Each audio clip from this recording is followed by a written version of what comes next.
All right, welcome back. Another episode of Paranormal Incorporated. We have Weyland back. So, unfortunately, we do not have Annabelle. So, dang it. Um, Someday, Weyland, someday, someday, someday we'll, we'll have the twain everyone. the twain shall meet again. Yes, um, so we're gonna find out where Wayland's been. It's like, we ended up going on vacation without you, man. So we got to find out where you've been, and then we will have Wayland come and tell us about his spot in the office. All right. Um, nice. so we're gonna go ahead and get that started and underway before we present the mystery that we're going to be doing today. Okay. So, Sure. Wayland, where you been, man? So after that odd adventure at the theater, Wayland has a new friend, um, and they've been spending a lot of time together because they don't really have a choice. Marvin lives rent free in Wayland's mind. Marvin is just as bookish as Weyland is. Different subjects, which at least keeps everything interesting and exciting. But Weyland was going to go to LieberCon anyway, and thought it was a fantastic opportunity to sort of show Marvin what Marvin might have been missing for like trapped in that theater for so long. So yeah, LibreCon is this big international rare book convention. If you think about so if you think about like something like an SDCC or any other like big comic book convention, that level of excitement, but it's all rare book nerds. And why did you So have to take our handbook of the recently deceased with you?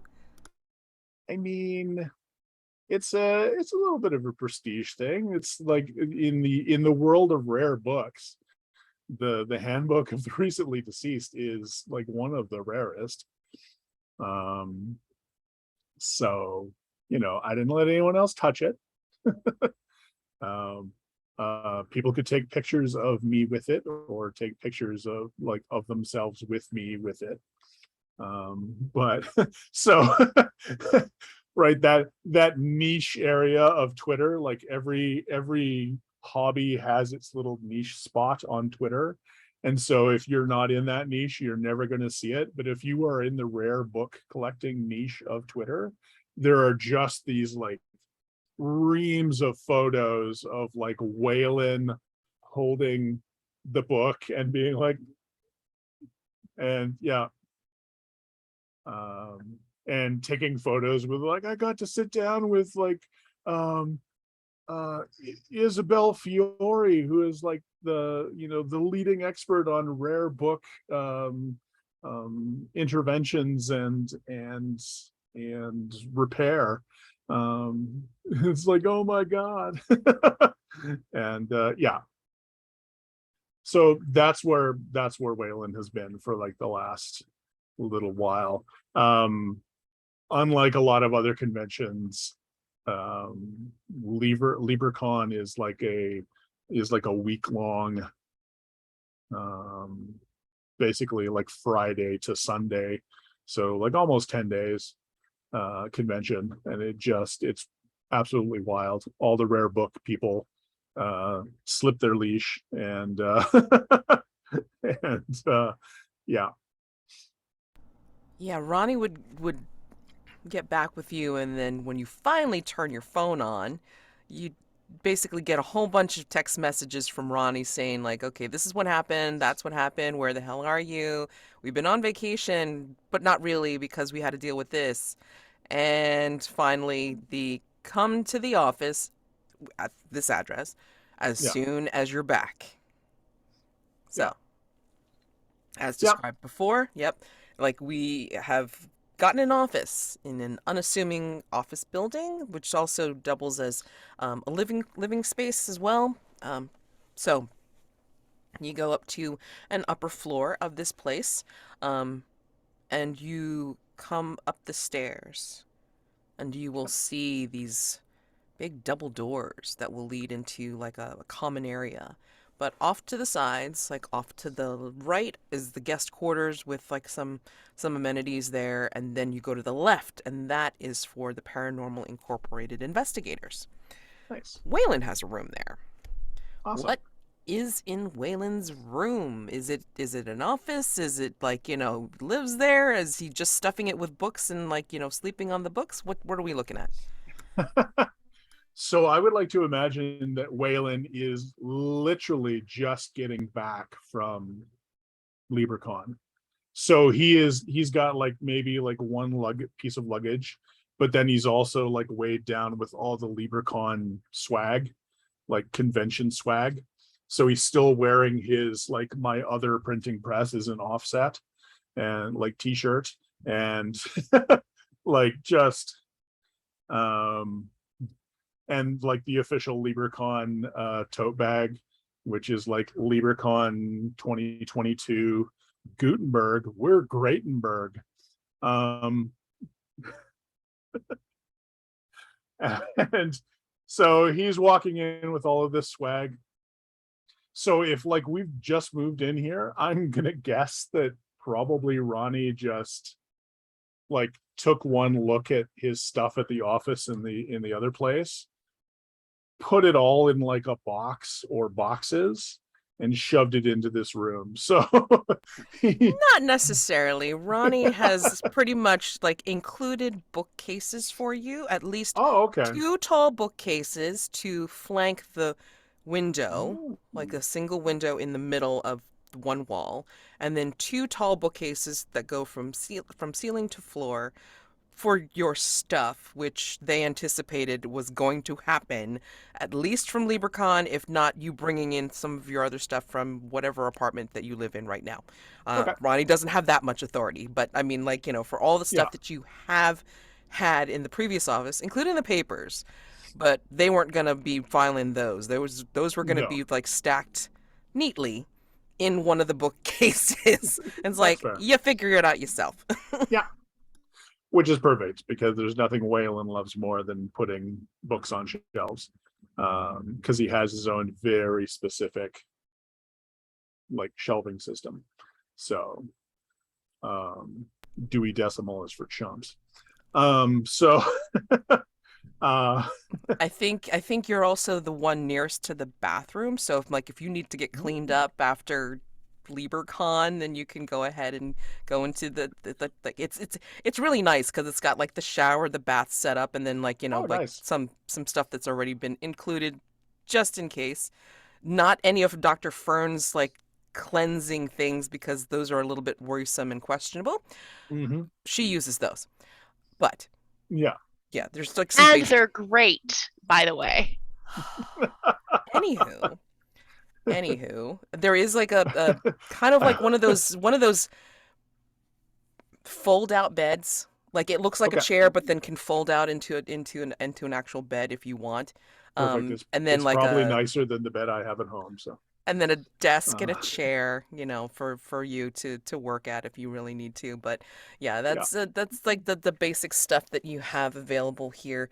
Um, and yeah, I mean, once you're getting settled in and then like having all your stuff, it's like Ronnie will come to the door and then look in, knock. Hey, Waylon, Oh, it's good oh, hey, seeing Ronnie. you. Oh my gosh. Did you get all my text messages and voicemails? I did, but I haven't caught up on them yet. I just turned my phone back on. I'm really sorry. Yeah. Yeah. Ooh, there is Yeah. I've never seen that in like triple digits before. Mm-mm. Yeah, I was Oh, letting you know what was going on, just in case you were thank able you. to catch up to us. Thank you.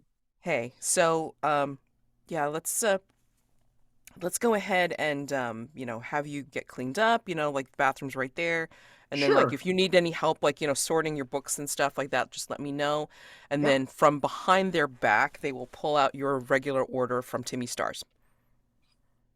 Oh, You probably Oh, didn't have a thank you, chance to Ronnie. stop off, and I wanted to make sure that you were set, man. Oh, thank you. Thank you so much, Ronnie. Yeah. Ooh.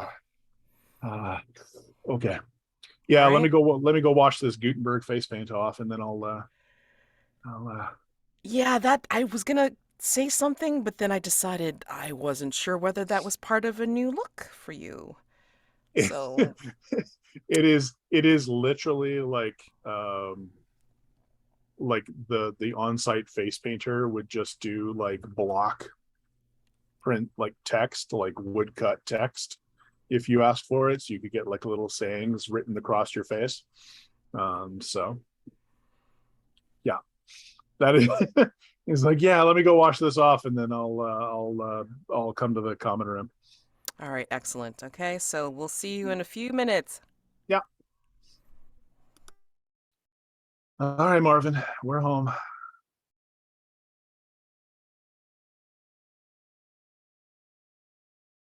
I'm sorry. I love this idea of like block of text face paint. Imagine the second you start to sweat, it's gonna be a huge Oh gross yeah, mess. it I just love it. I love it. yeah, start to look like something out of a swamp. And probably at this point, that's exactly what I mean. Like, because you got it put on like the last day of the con, Yeah. obviously did not wash it off, and then has like flown or journeyed, like taken the train from wherever the con was to back here. So, yeah. Somewhere out there, there's an airline pillow with like the reverse Yeah. stuck to it. Oh God! Oh my God! Does Dr. Fern stop by Oh Wayland's yeah, of room? course.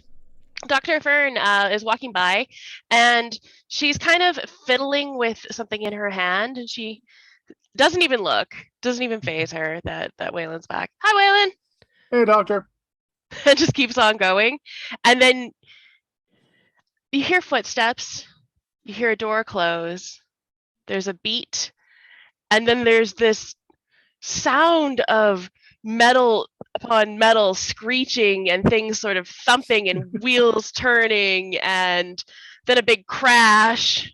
Uh, You hear Ronnie call out from the foyer. Dr. Fern, what was that? um, that was my test run.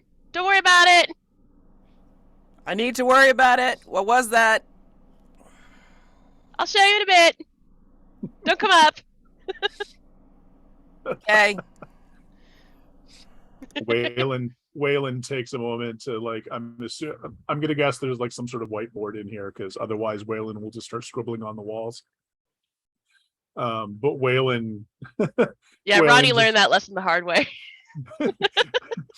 Wayland grabs a marker and writes on the whiteboard. It's like to do soundproof walls. Yeah. Sorry, it's either that or Annabelle, like, doing her TikTok videos. I'm sorry. I mean, Yeah. So just saying. Wayland is very adaptable. All It's not right. going to make anybody else change. He's just going to solve the problem. Absolutely. All right. So, okay. So, we're going to go ahead and present the mystery for today. Today we will be looking at Antenna 8, which is a Yes. mystery done by Sven Truckenbrodt, with a complexity of 5. And the tone is creepypasta. So, never done Nice. really one of those before, so this should be interesting. Yeah. Me personally, at least. Um, so, the local radio station, Antenna 8, is in trouble. Listeners hear strange voices and eerie noises throughout their broadcasts. Even the most devoted listeners have started to tune out. It's annoying at the best of times and can sometimes get outright creepy. Reports of strange paranormal phenomena linked to Antenna 8 listeners are on the rise. Companies have started pulling adverts, and legal trouble is brewing as well. Police are investigating the disappearance of a young man who told his mother he had been called on an Antenna 8 broadcast before vanishing into the countryside. The station has hired Paranormal Incorporated to uncover the source of the ethereal sounds and ideally stop the phenomenon. So, the establishing question for this is, one of you has listened to Antenna 8 all your life. It's your favorite station and it would be horrible if they had to close? Who is your favorite presenter, and what program do they host? I mean, we could also conceivably draw an NPC prompt from our deck and use that person if we wanted to. If we had trouble figuring out a person. Um, like, Weyland's really into books, and, well, Mhm. we know about Dr. Fern's great aunt in Brindlewood Bay with the cryptozoology. Um, I mean, I I could, don't have a strong preference either way. So yeah, I could definitely see, like, late at night when Waylon is working on stuff. mhm. I mean, if it's a local radio station, Yes, it is. I'm thinking of it sort of like a local PBS yeah. type location, like we have CKUA here, and that does a lot of like local stuff. Yeah. So I gotta think there's like the worst fit for like a radio station. Actually, not the worst fit. Like a Sorry, shock jock that's on a book talk. yeah, but like at 1 a.m. to like Yeah. Yes, 3 a.m. that's when they would have those Yeah, conversations, or just like kind Yeah. of like the monologues of like, well, this book that I picked up at, like, yada yada, would be all over it. And then maybe your dude or dudette has picked up, like something from LibreCon, yeah. and is gonna talk about it, or will be talking about it. My other pitch is that this is Ronnie's favorite radio station. Okay, Mm, okay. yeah, I Just like that. because having, a little bit of spotlight on Ronnie when she's got so much to do already would be really funny. That's true. That's true. Because, I mean, like, it would be one of those things that Ronnie would probably use to, kind of help filter things. I mean, they would use their, like, bone conduction headphones or something like that to just kind of have that, like, murmur in the background. But Yeah. now it's like, are you friggin' kidding me? Like, this is affecting my listening? Are you kidding? So, yeah, I mean, I can see that if you guys Yeah, want. I mean, that's fine. yeah, I like that. So, yeah, so I mean, again, it's one of those things that like Ronnie will listen to for like white noise, or for just information about what's going on locally. Um, just trying to keep everything together for the office. But then, I mean, like, Angela Sheffield is amazing at this. Her voice is beautiful. I mean, she just has this way about her that is not annoying like the usual morning people. I mean, I absolutely hate it when they think they're funny and they're not. But Angela Sheffield is like, down to earth, all to business, and will like even do the commercials with a sensitivity that's like not usually found in anybody else. Like, she'll actually like get you to want to find out more about the product and not make it sound like it's a radio broadcast commercial. So she is amazing. And yeah, so she'll do that. And then again, they'll do like kind of like a serious talk in the morning, and usually try to interview somebody local that is of note for the morning show. And yeah, I mean, luckily, it hasn't necessarily been happening to her show recently, but I mean, I've heard the stories from some of the other jocks, the DJs that are on the station. So, the goal for this mystery is that Antenna 8 wants you to uncover the identity of the spirits haunting the station and find out what their intentions are. Ideally, Antenna 8 would like the spirits removed to save the station. Failing that, Antenna 8 at least needs you to find a way to communicate with the ghosts and convince them to be less disruptive to the broadcasts. So, after Weyland gets, like, cleaned up, and then, comes out after finishing his coffee, and then Dr. Fern finishes whatever weird disaster that she's making in her rooms. And Annabelle is not here for whatever reason, so that's going to be a curious question for next time. Um, Ronnie will suggest that we head over to Antenna 8 to get a little bit more information. Okay? So, on the way to the radio station, we're going to tune into Antenna 8 on our van, I'm just gonna call it the hybrid machine because it's like I can never remember whether I said van or SUV. So that thing. And Dr. Fern, you need to keep your Dorito crumbs in your lap, not on the dash. Please. Dr. Fern is not even paying attention. She has a like a briefcase kind of thing open up on her lap, and she's fiddling with things inside of it. You can hear the sounds of like buttons clicking, springs springing. And she's probably like chowing down on her sweet Yeah, hot Doritos and yeah, sweet not chili paying eats. attention. Yeah. So Ronnie is going to try to concentrate on what's on antenna 8 right now. So right now it's got some nice dance music on. I mean, most likely K-pop. Very good, very good. Yeah. So I mean, like, it's got like a really fast beat. It's like something that, when not driving or when not like handling the office and trying to hurt everybody, then Ronnie will probably go and dance too, for sure. Aw, I love that they just like, I love this idea that they just get up and dance whenever they're like, okay, time to burn off some frustration, and just like Absolutely. turning up the volume and Nobody sees it because, nope. they're busy doing their own thing. So they're like, maybe out in the foyer at their desk. I mean, like Ronnie's pretty much like, I'm just just doing it. picturing that scene in Footloose when Kevin Yes, Bacon at the beginning when he's exactly. like pissed Yeah. off about the school and everyone being Mm-hmm. a jerk, and he's like flipping his way through the Right, the meat packing plant or whatever that is. right. Yeah. I just Now, love it. I okay. love the idea that, yeah, none of us see it because we're always in our own little spaces, busy with stuff. But I Mhm. love the idea that in the future we're going to have to do a thing where we look at, like, say, the security tape for the office, and we're going to be like, "What, Ronnie? Is that What Ronnie? the heck That's is that, Ronnie. Ronnie?" And Ronnie it's just doing just like somersaults and Mhm. pirouettes. Dang straight. It's like that's part of it, sure. Um, Ronnie's got some moves. Sorry. yeah, Believe it. Well, while Ronnie's listening to this and Dr. Fern's doing her thing, and then Wayland's probably deep in a book in the back.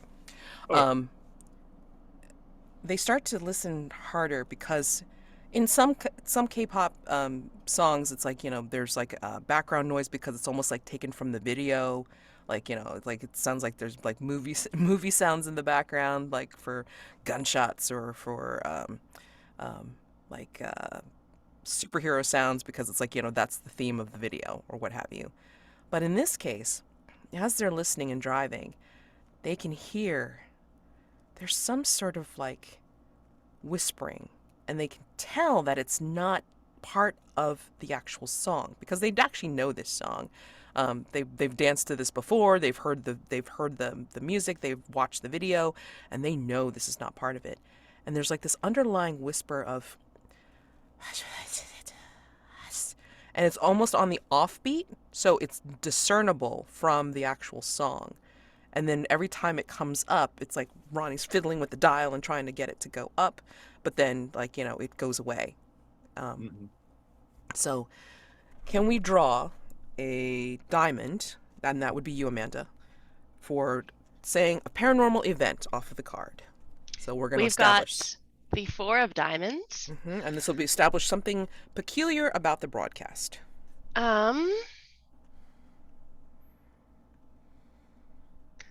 as this, oh man, but I have two that are really good.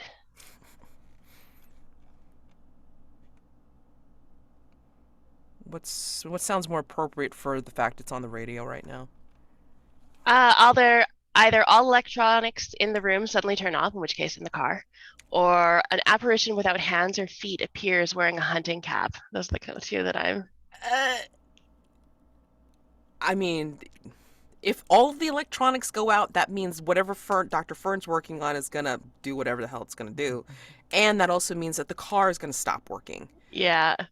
Uh, But a ghost appearing in the car is awesome too. I like that one. I mean, because then Yeah. that could be something that Ronnie sees in the back mirror, and it like appears Oh, next to Weyland. always good. Yeah, Yeah. that's always fun. So Yeah, okay, we're gonna go with an apparition without hands or feet appears wearing a cap. So I think that what happens is, as Ronnie starts to hear this sort of whispering offbeat sound.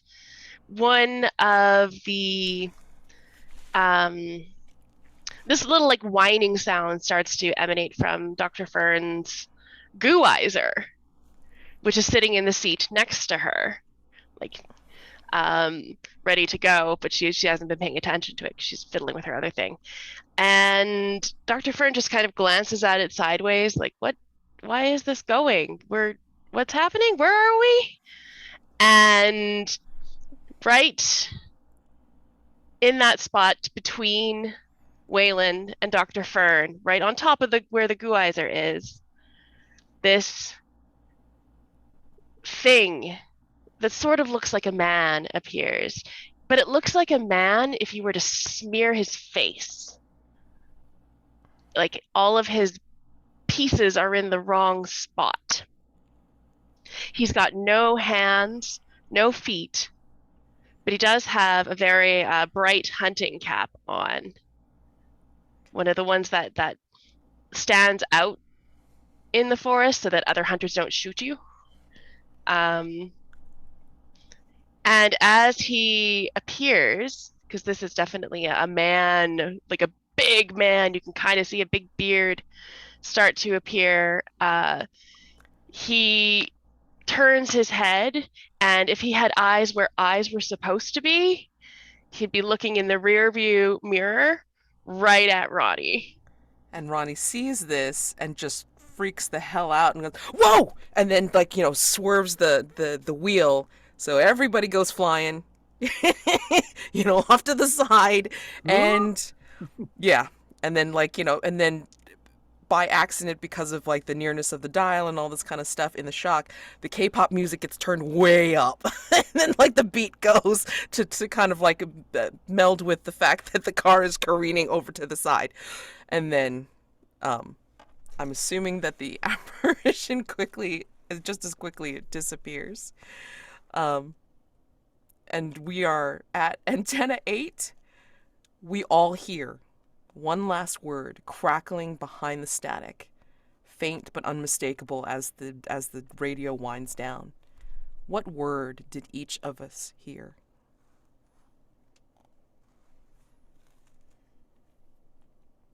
This is after Ronnie screaming, and then the car careens like to the side, like literally like on 2 wheels, like going into the antenna 8 parking lot, and then comes to a rocking stop. And then we hear the static, and then we hear the word, or whatever word we individually hear. Mm-hmm. I think Weyland hears the word trapped.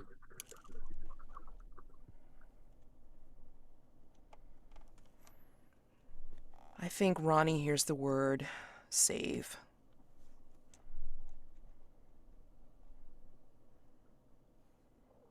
Dr. Fern hears the word go. All right. So as we arrive in the parking lot in a spectacular fashion, we have the run of the place, and we can start our investigation by drawing a location card. Awesome. So, just really quick, where can I find the adventure? Oh, I'm sorry. No worries. Give me one moment, and I can share it with you. Thank you. Excellent. Because I have it open. Okay. And before we do the location card to start it in earnest, we're going to definitely take a 10-minute break, and then we're going to come back. According to my watch, that would be the 16 mark for me. Do we want to pull the card first and then? Yeah, let's go ahead and pull the card. Yep. All right. And what is the card that I have to pull? Where's my card location? list? It would be hearts. Thank you. And then also for funsies, because I think we're supposed to do it every time, you're supposed to pull a diamond card for a possible paranormal event. All right. Well, for hearts, we got a 10 of hearts. Okay. Nice. And then for our diamond, we got a 6 of diamonds. Perfect. Okay. Okay. All right. We will come back in. Yeah. We'll come back in like at the 16 mark, and then we will come back and start. All right. Pause in the recording. All right. So we find ourselves at antenna 8, and we have drawn the location card and possible paranormal event. So Take it away, Right. Brent. Where are we in Antenna 8? Location card 10 of hearts is the cafeteria. So obviously we pulled up to like the back of the building and entered in through like the employee entrance. This dingy linoleum and steel room reeks of corporate shame and seems to sap more energy than it restores. So paint the scene. The boards above the serving counter advertise 3 meals a day. Which one looks the least appetizing? Why does it sell the best anyway?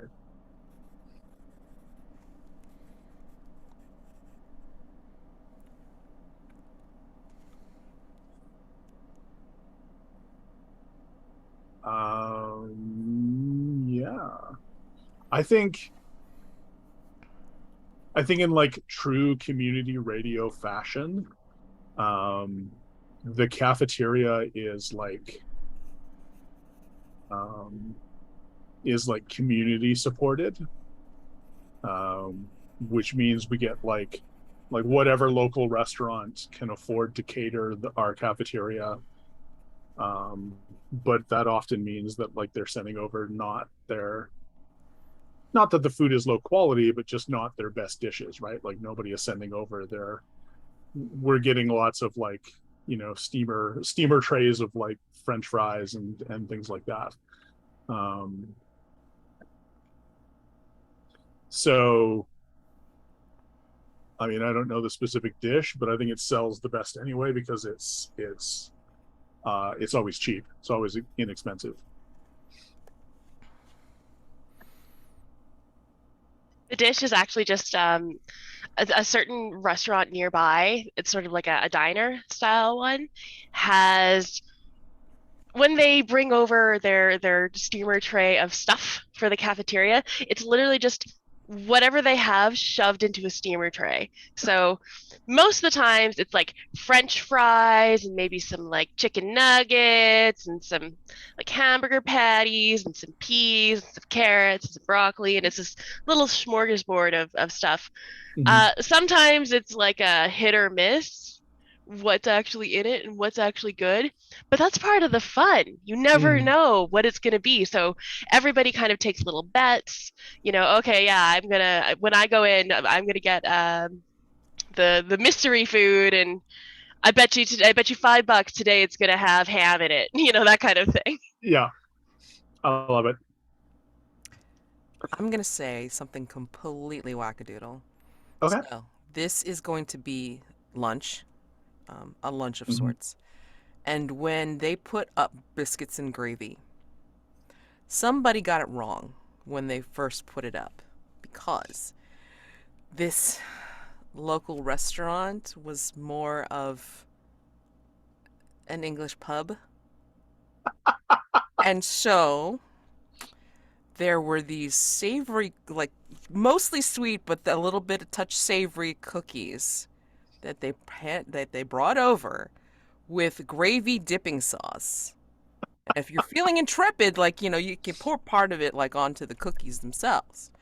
But for whatever reason, whether it's because of the portability of it or because of the quickness of it, because it comes in bits, like have a cookie at a time and dip and eat, it is the most popular thing that they get, and it is cheap, obviously, because it's cookies, and like you get six with your gravy, and you're great. Yeah, I love it. Yeah, I like to think it's like a shortbread cookie. yeah, yeah. So not, still sweet, but like, if you dip it in gravy, the gravy is mostly going to overpower it, and Right. it's a conduit for the gravy, And which if is pretty much anything, any food with gravy. well, I mean, if anything, the saltiness of the gravy kind of like accents the sweetness. So it's like it Yeah. just like that weird contrast that just seems to work. And if people are not paying attention to what they're eating anyway, they're like, "This is food." Honestly, I would probably eat that. Yeah. No lies. Yeah. Like Most popular dish. hesitate. Yeah, like I love any kind of biscuits and gravy type thing. So Yeah.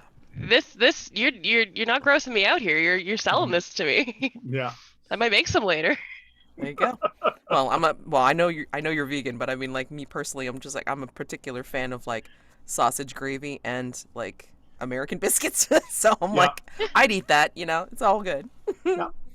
All There's right. not Yeah. that much difference. Like a little bit more sugar in a shortbread than Exactly. biscuits, but I I'm mean, gonna make some. I'm gonna it's make some. dippable. It's okay. gonna happen. We need a report. I We will need a report. absolutely. I'll have to do it on a day when Devin is home for most of the day. He's going to be doing Folk Fest stuff today, but so that if it's bad, I make him eat it. Love, it's love, Yeah. I will romance. eat your experiments. That is the best form of love ever. I mean, Well, that's the plan for when the Brindlewood Bay cookbook comes out. I'm going to veganize the whole thing, but I don't have a sweet tooth, oh man. so Okay. it's gonna eat all my experiments. Nice. All Anyway, right. Somebody's back got to our you. game. Yes. Yeah. Somebody's got Yeah. you. All right. So we find ourselves in the cafeteria, look at all the stuff on the board, and then we have the smells of the whatever's in the steamer tray at the time we get there, and then the smell of the baking biscuit cookies, yeah. Yeah. And then like even the smell of the gravy because it's like kind of tangy, you know. And so like we enter into this cafeteria and like pretty much just like kind of slab tables and benches and stuff, and Yeah. we go in I and think Dr. Fern looks around, mhm. gives a sniff. Smells like biscuits and gravy. Yeah, My I mean that favorite. it's on the board, so Yeah. Oh, that looks great. I mean we can get some on the way out. I mean like Okay. that's not a Oh, problem. sure. So Yeah. And I think right when that conversation kind of closes, mhm. that's when the paranormal event happens. Sure. Yeah. And our event is all electronics in the room go haywire. It starts off with the coffee machine. There's one of those big drip Mhm. coffee machines that you put the really cheap coffee in, like governments have in their staff offices where they don't have fizzy water anymore, and they made me go back to work and they don't even have fizzy water. It's fine. Mentioned Anyway, yourself. I'm so mad. Anyway, the At least you still get coffee. Anyway. it's true. Oof, ouch. So anyway, they have like one of those big coffee machines, and it just starts humming like it's heating up. And then we see one of those, those old school like blendy machines, like the smoothie, not smoothies, slushies machines, like the really old school ones. There's one in a corner that looks like it hasn't been used in a really long time, and it starts to go. There's nothing in it, but it starts to where you can see the blades going around. The lights start to flicker. The water starts pouring out of the coffee pot. The microwave turns on, and it starts to like spark. You can see the fridge door slamming open and shut somehow. The ice machine in the fridge that's built into the fridge door is just spewing ice everywhere.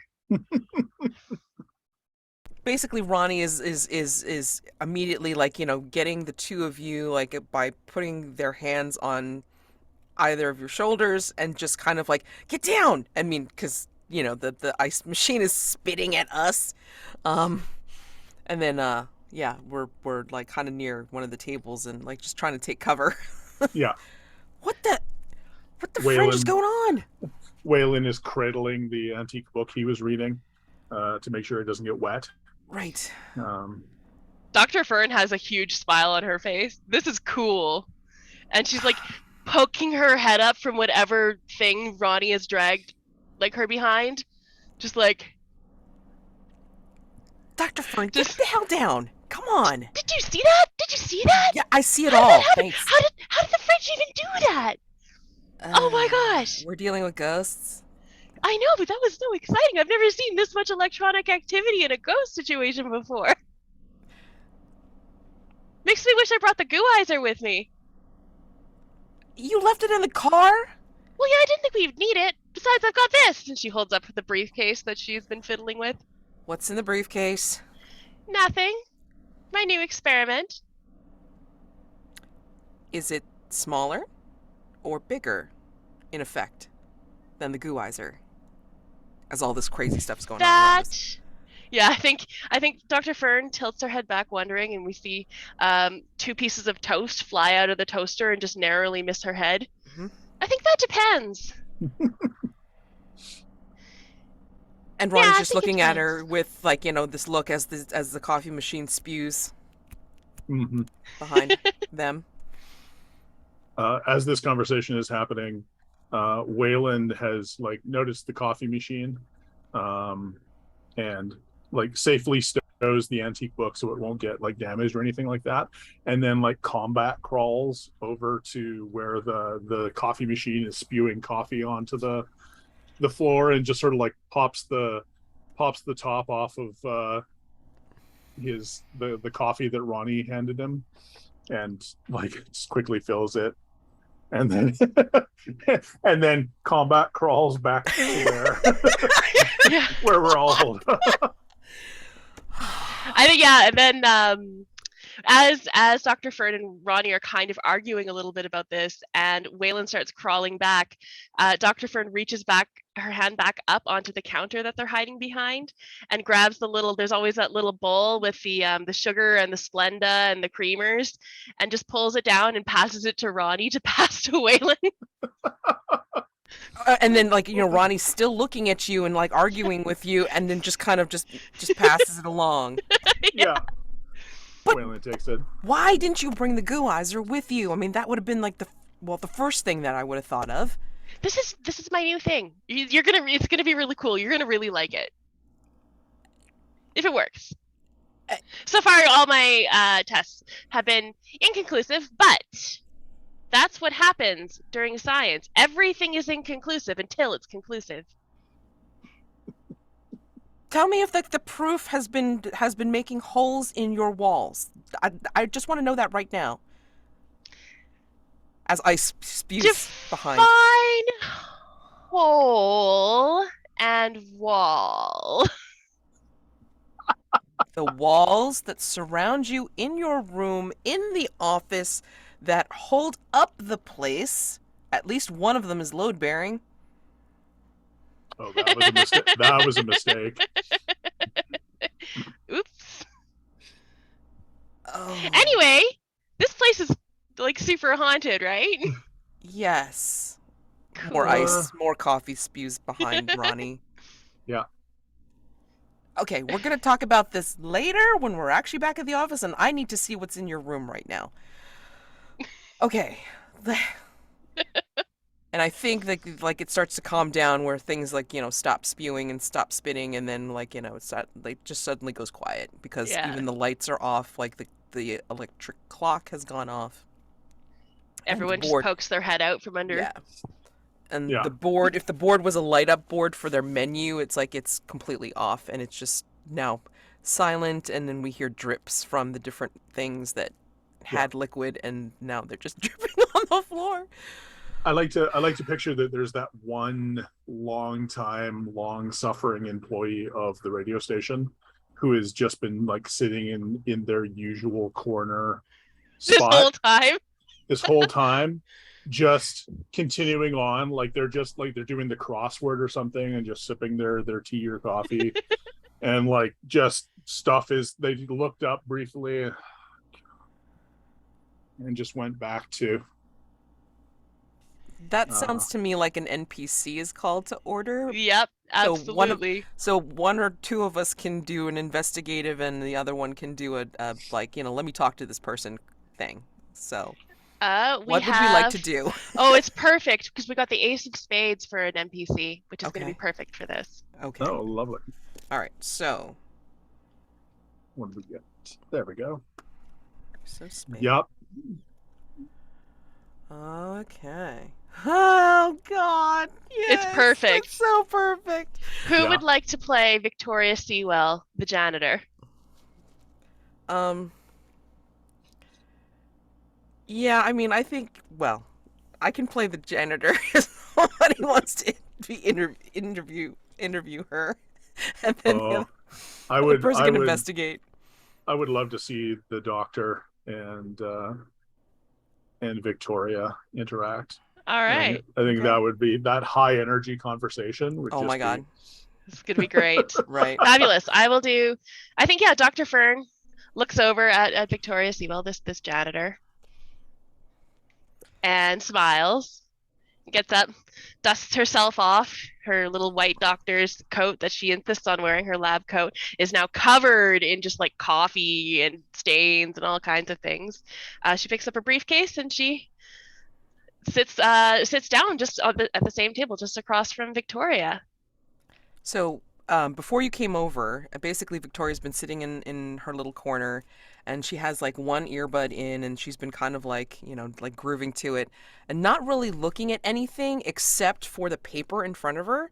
And when you look down at the paper where she's been doing the crossword, you can see like Victoria doesn't stay within the lines. Victoria has basically, made her big bold motions to big bold letters to put in the crossword. It's almost illegible, but she can read it to be able Yeah. to fill in all the crossword things. And so she's just like kind of grooving, looking down at it and like getting intense looks like, oh yeah, that's the one. That's it. All right, got it. And then like, she actually makes a check mark, like a big fat bold check mark with her marker against the thing that she just solved. And then she's again grooving to her tunes in between like solving this stuff. And then yeah.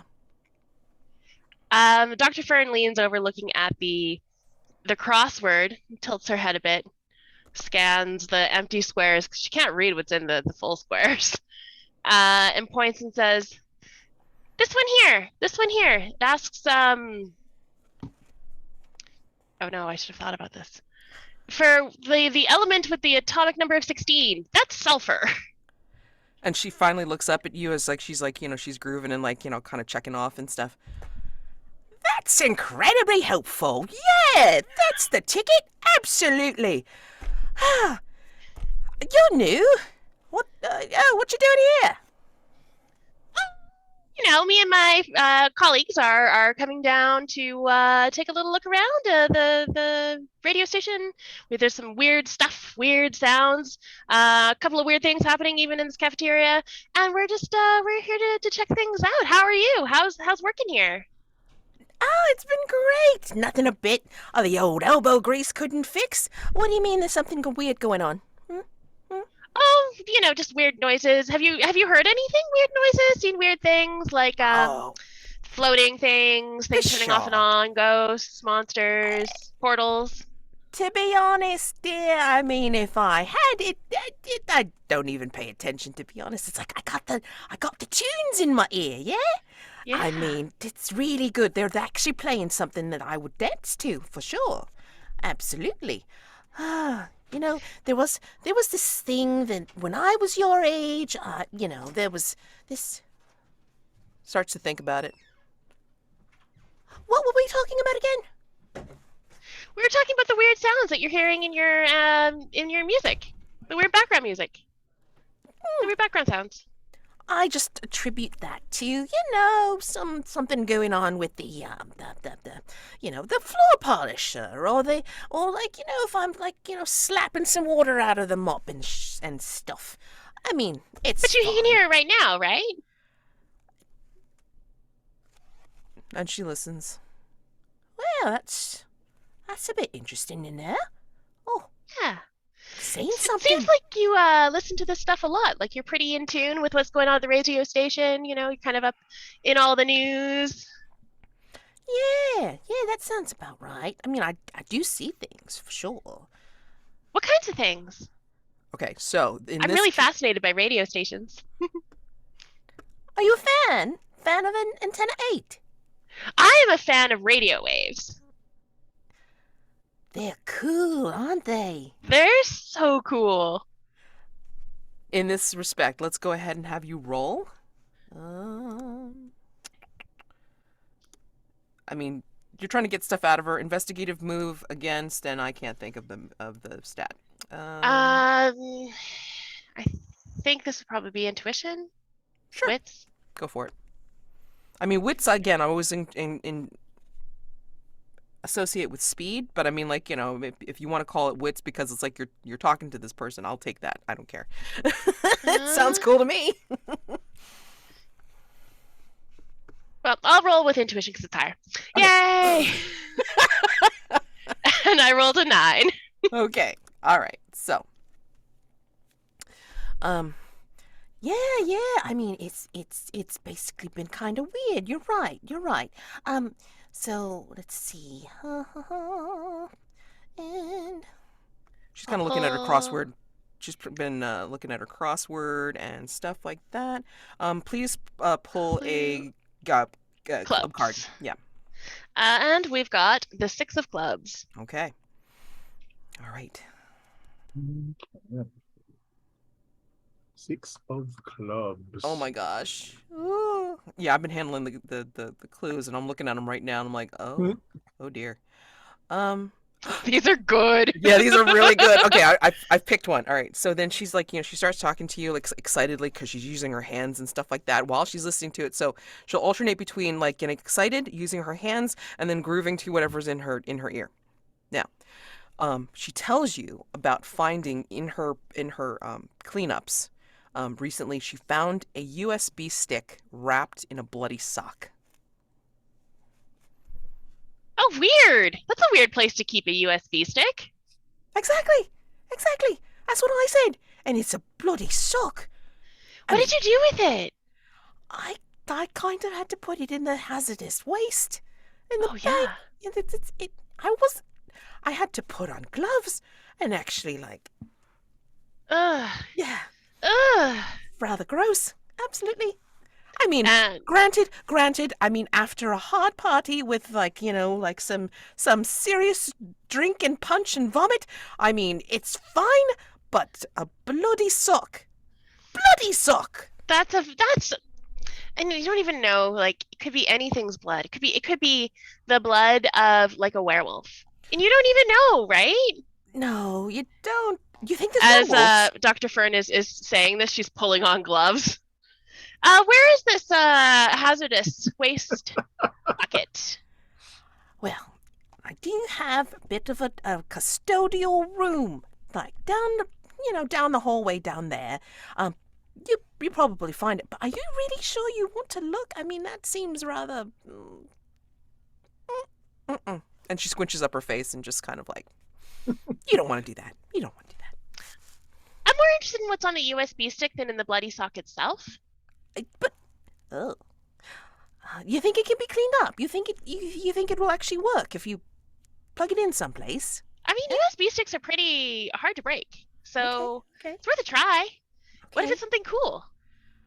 I'll let you decide, dear. How about I'll direct you to it, and then oh dear.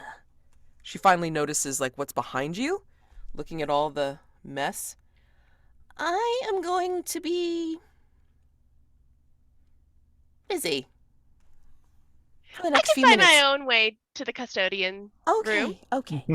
If you go down the hallway, it's over by the bathrooms. You'll see it. It's labeled janitor. I'm the janitor, by the way. And it's like, And you can see her name like on her shirt. yeah. You go down there, and like you can find it, but please, please, please be careful. I mean, Of course. I did have to clean up after somebody who had a little bit too much last night during the what was it? Oh goodness. Something let me tell you, And she gets like right down in your face. let me tell you. Yeah. Those shock jocks at 3 a.m. talking about their rare books. They just get all wild and crazy in that room. I can't tell you how many crumbs and drink they've been spilling drinks there. Ugh. One of them even had a yogurt slushie. You want to know how I found out? Ooh. We've got one of those too. I totally understand. It's yeah. So, be careful when you go into the closet, okay? Because you're going to see the remains of that yogurt slushie. Victoria, what flavor was the slushie? Just so I'm mentally prepared. Let's see. Sorry, I have to think about it because it had seeds in it. Ugh. Ooh, I think that's enough information for me. Yeah. And Dr. Fern's gonna wave and step over like the mess and destruction, and there's like broken things everywhere and puddles of water being formed, and she's just gonna kind of half skip down the hallway. Yeah, Yeah. Victoria gets up and then pulls from one of the corners, like, all of the cleanup stuff, the mop and the bucket and Mhm. and the cart, basically. Yeah, Yeah. she's going to pull that. Especially in the cafeteria, of course. I mean, like, it's naturally going to happen. Yeah. But not to this extent. So she's looking rather about it. Meanwhile, while this conversation has been going on, Weyland has been doing like sort of the standard ghost scene, like evidence collection.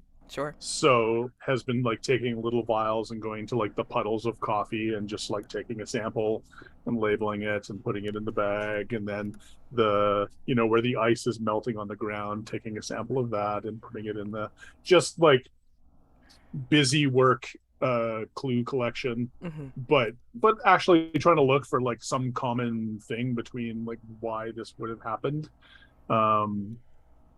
Also also, I'd like to think at the point where Dr. Fern said, oh yes, we have one of those, they both glance over, and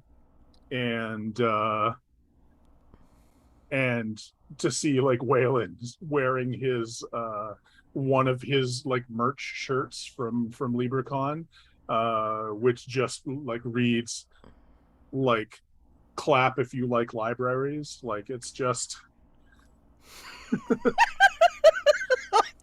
um he's wearing like the LibreCon ball cap, which has, instead of like just having a badge on the front of it, actually has like a little like stuffed opened book on the cap, on That is so on damn the front, adorable. and this LibreCon 2022. That is so damn Um, adorable. I want one. Okay. and so Fabulous. Holy crap. um yeah, so I get, yeah, so Wayland is trying to find a clue. Yeah. Ronnie's also going to be investigating, so um Ronnie is going to be investigating with vigor because they're going to like move things out of the way, like actually Mhm. specifically look for things to see if there's anything that's other indicators or what have you. And I Okay. think it would be appropriate, Wayland, if you roll with science because you're like, maybe Yeah. looking more thoroughly, like you're doing the protocol like for investigating things like this. Yeah. So yeah, let's go ahead and roll for that. Awesome. Yep. Science is a -1. Oh my God, 11. Ooh, nice. 11. It went up to 11. Yay. Okay. So May, 9 on I the not, have. I got an 8. Okay. So, okay. Yeah. So please draw a club card.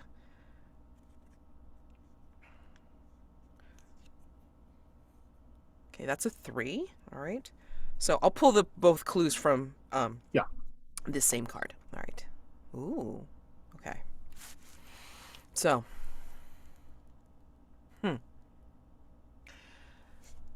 For your investigation, Waylon, you find a note with a phone number.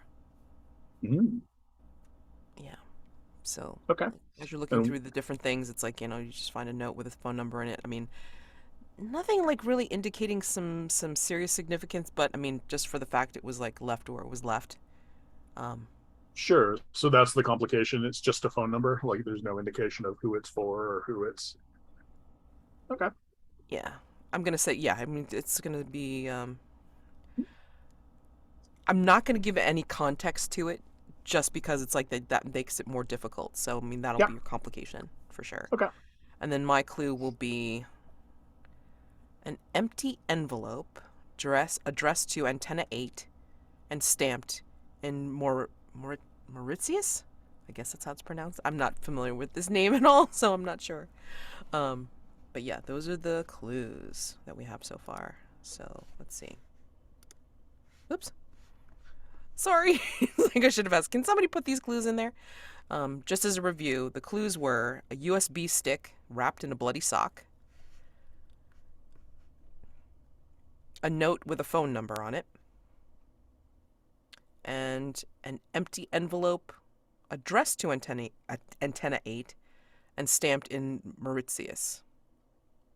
Or Mauritius? I don't know. I'm not even sure what that is. Mauritius? I don't know.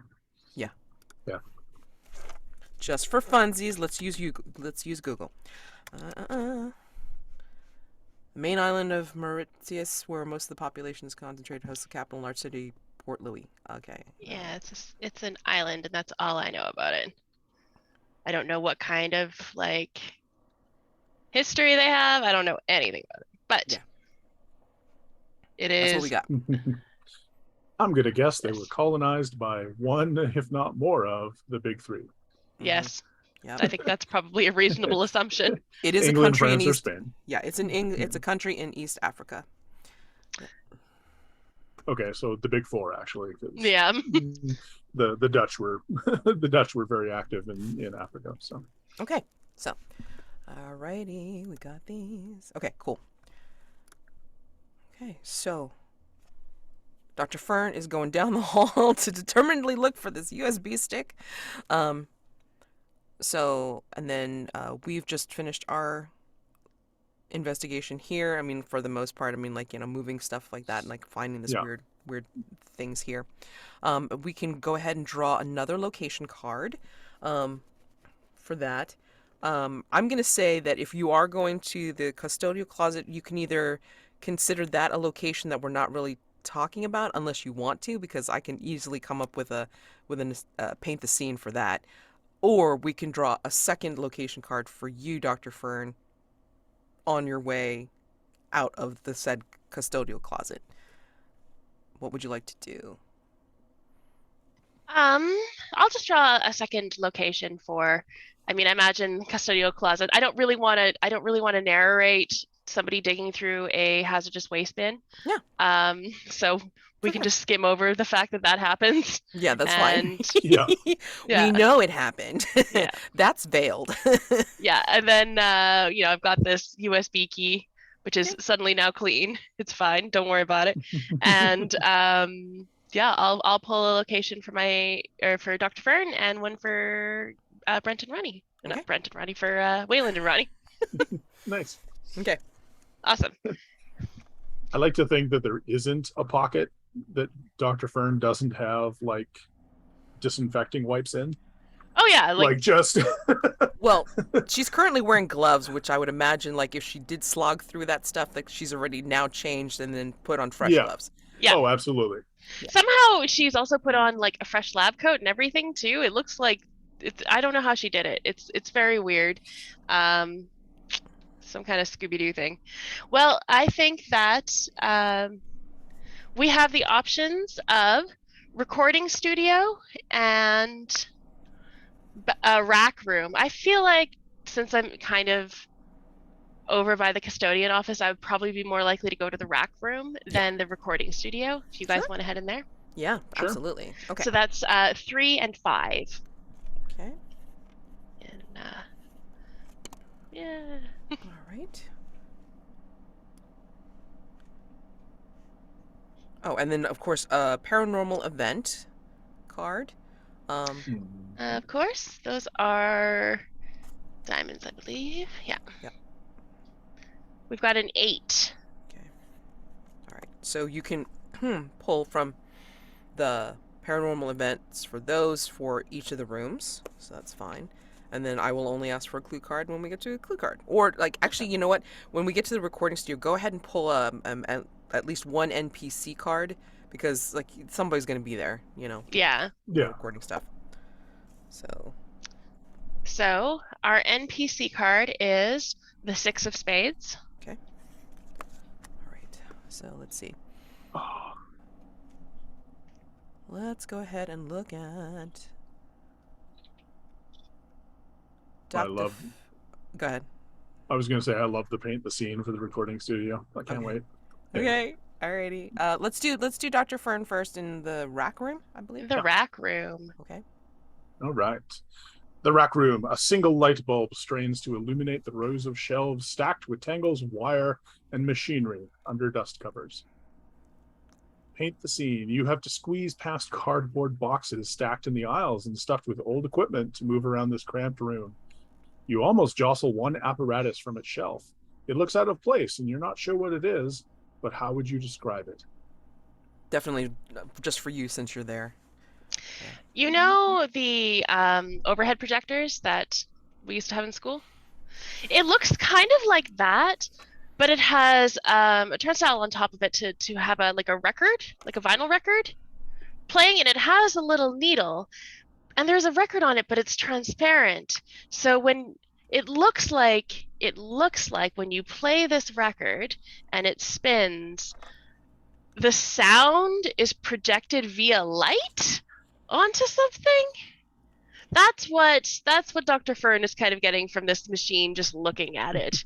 It's a way to project sound as light in a very old, like, strange overhead projector way. Nice. Mhm. So Well, is after that you- Yeah. is go ahead. is that coming back to the office with us? Definitely. Yeah. Okay. That's In her interdimensional pockets. Why am I Yeah. not surprised? While you're there, so you caught this thing and then you're, checking it out or what have you. Investigate I or would discovery. love to do some Yeah. investigations. I think I think actually Dr. Fern even kind of plugs it in and turns it on to see what it does. And it doesn't work. It just turns on like an overhead projector and brightens up the room. But that gives her lots of opportunity to look around. There you go. All right. There. And our clubs for that is the 2.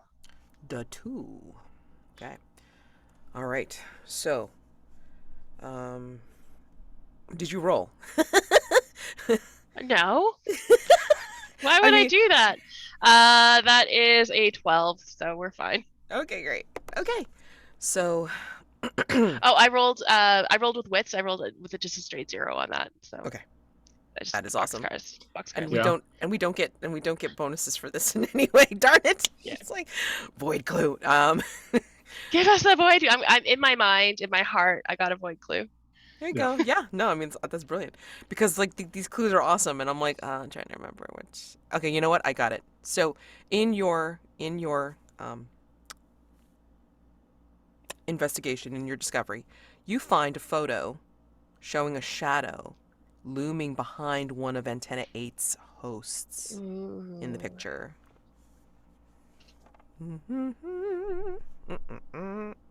I pick up the shadow. I pick up this picture, and I'm kind of like looking at it and turning it to see if the shadow is just something that I'm seeing because of light in here.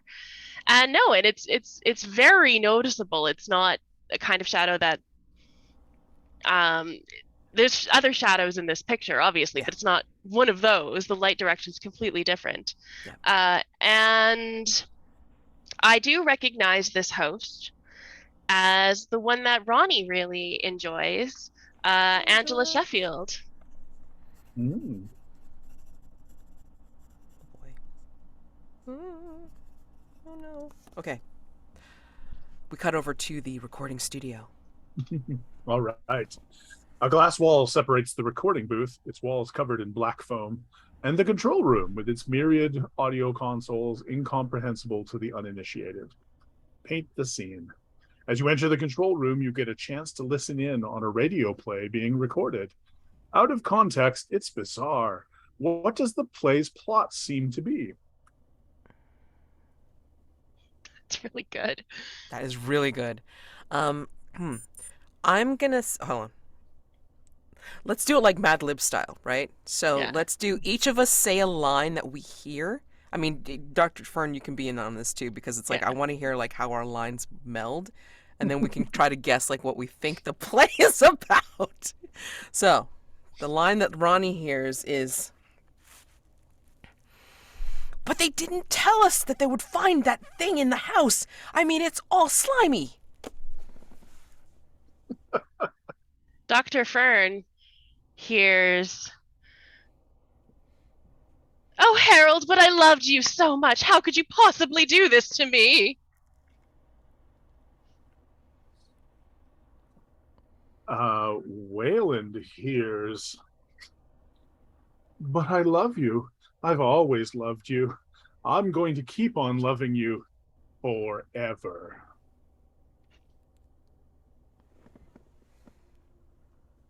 I hear love triangle With a slime monster. with a slime Yeah. monster. Yeah. Yeah, Yeah. I love it. That's what we I hear. think I think we've stumbled into like this is like the late Saturday show. Yes. They do like old Yes. radio plays. Mm-hmm. Um, Absolutely. It's like it's also it's like kind of like either oldie but goodie scripts that have been done, or it would be experimental stuff because people know, the listeners know and love, like, oh, they can do like some really cool Twilight Zone Tales from the Dark Side shit here. Oh my God, this is so cool. Yeah, yeah. absolutely. Okay, so let's see. Who is the NPC that we find in this place? Was that the 6 that you Yeah. pulled? Okay, so that is Kim McCormick, the DJ. All right, so.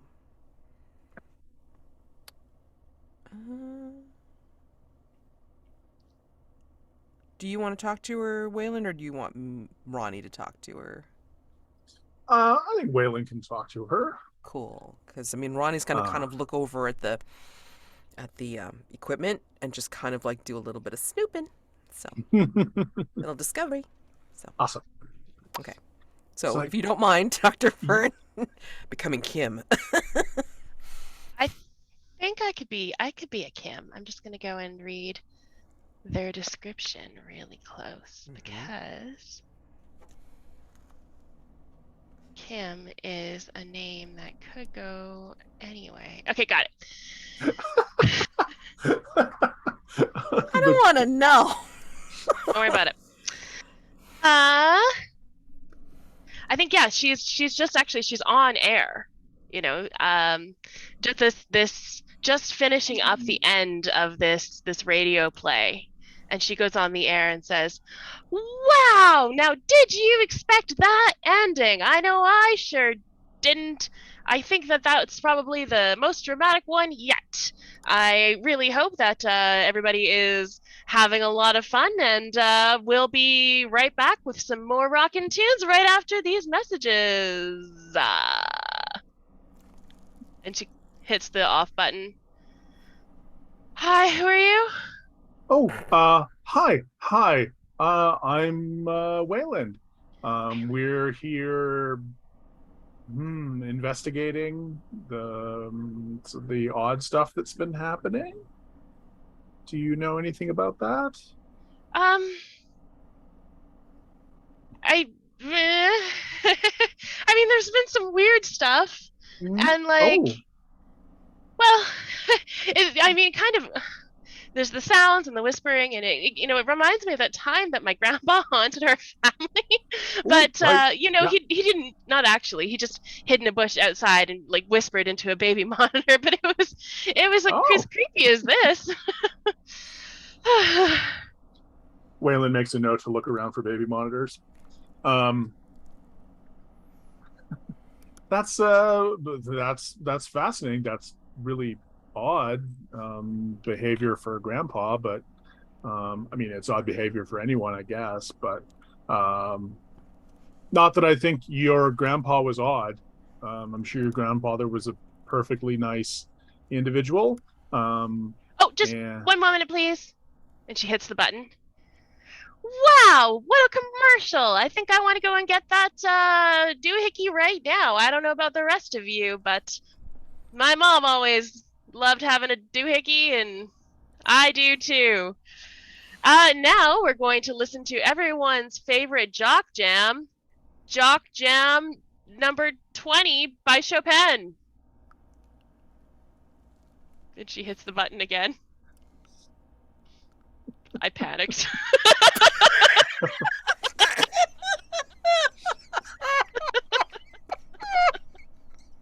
Hey, we don't know. There might be somebody local named Chopin. We don't know. It's true. Man. It's Yeah. true. And it's not spelled like Chopin, the composer. No, it's like spelled different, obviously. They Chopin.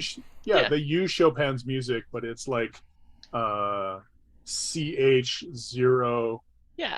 P4 Exactly. N. We call him Chopin, but he's actually DJ Yeah. Master Mix Chopin. Yeah. Oh. It's just simpler to say Chopin.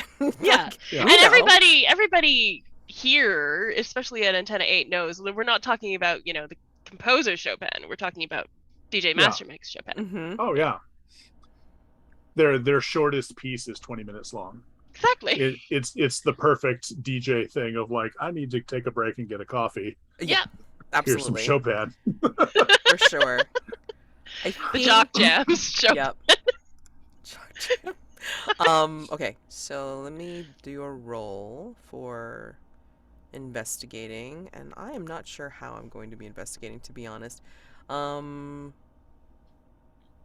It's not like Ronnie's going to be messing around with any of the the sliders or anything like that. It's Right. more of like taking a look around and then seeing if there's any kind of boards that has any information on it or what have you. So, would you say that's science? Yeah, I would say that's science.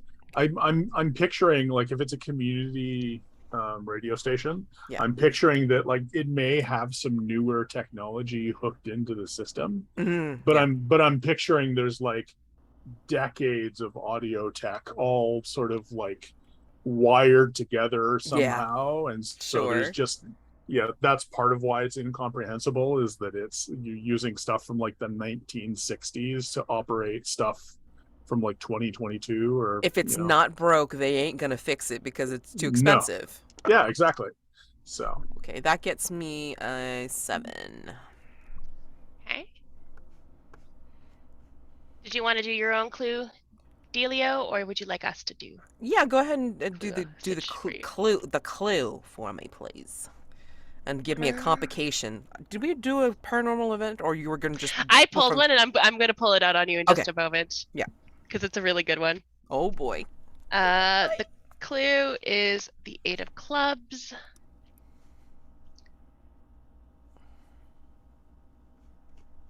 And since I'm going to be pulling that paranormal event on you in just a little bit, Mhm. Brent, would you like to handle this 8 of clubs clue?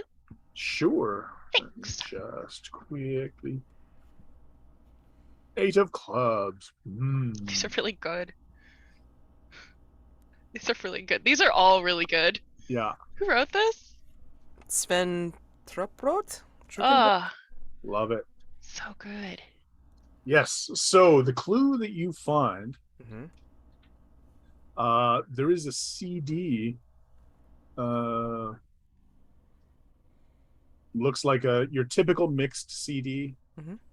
Somebody threw it together, but it's labeled with runes in Sharpie instead of like in English. And the complication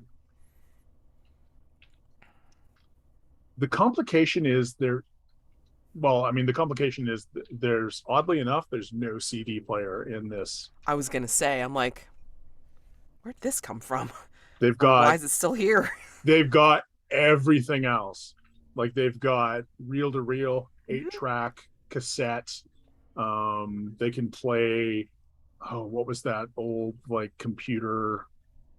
Like just the MIDI The old drive or TSR, whatever. the old TSR thing. Yeah, like TSR they've just 80s. got all of that. The one they got a DVD player, which I guess technically can play CDs, but like they have everything except a CD player. After seeing this, like Ronnie's literally going to be looking around like all the equipment and trying to find this one CD player or like the unit, like, you know, the unit for it, or even like even a portable one to see if there's anything that would play this thing while they're looking around in this particular area. Yeah, I think as you're looking around in this particular area, trying to find something that will play this thing, something strange happens. Please tell me it's a ghost. Please tell me it's a ghost. The strange thing that happens is the door creaks open. You must have left it open when you walked in. How strange. The door creaks open, and in walks a microphone stand. Huzawa? Its little feet, the little metallic feet, almost like a spider, walking in like this. stops in front of you, and you see the tightening of the cord, which is not plugged into anything. You can see the tightening of the cord as the microphone turns to position itself right in front of you.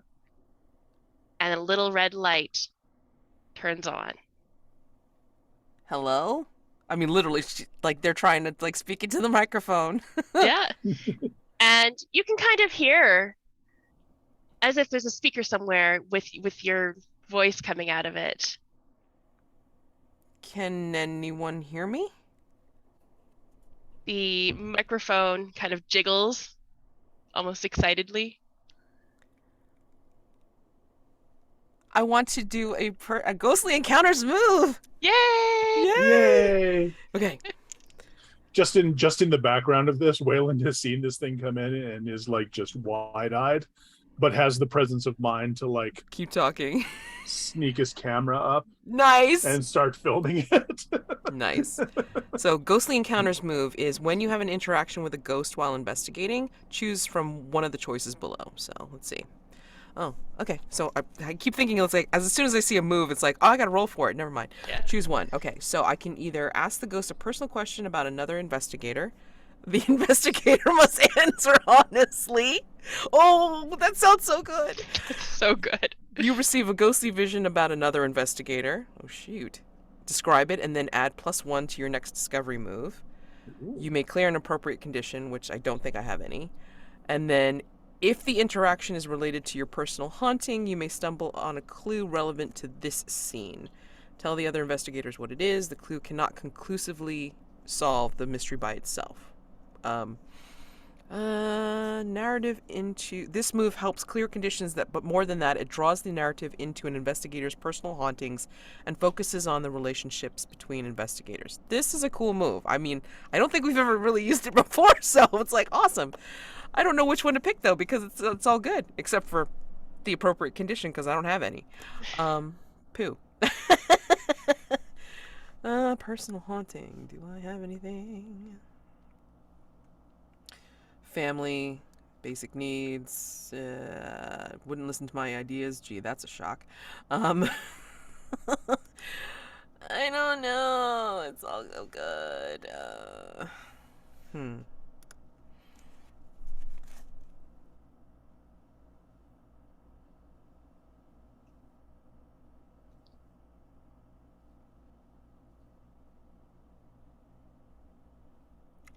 I don't want to power game this, but I do want to power game this. Shit. Okay. So I receive a ghostly vision about another investigator. So I can add +1 to the next discovery that I do. Hopefully I do it, because that just, it's going to be hilarious if I don't. So the ghostly vision that Ronnie gets is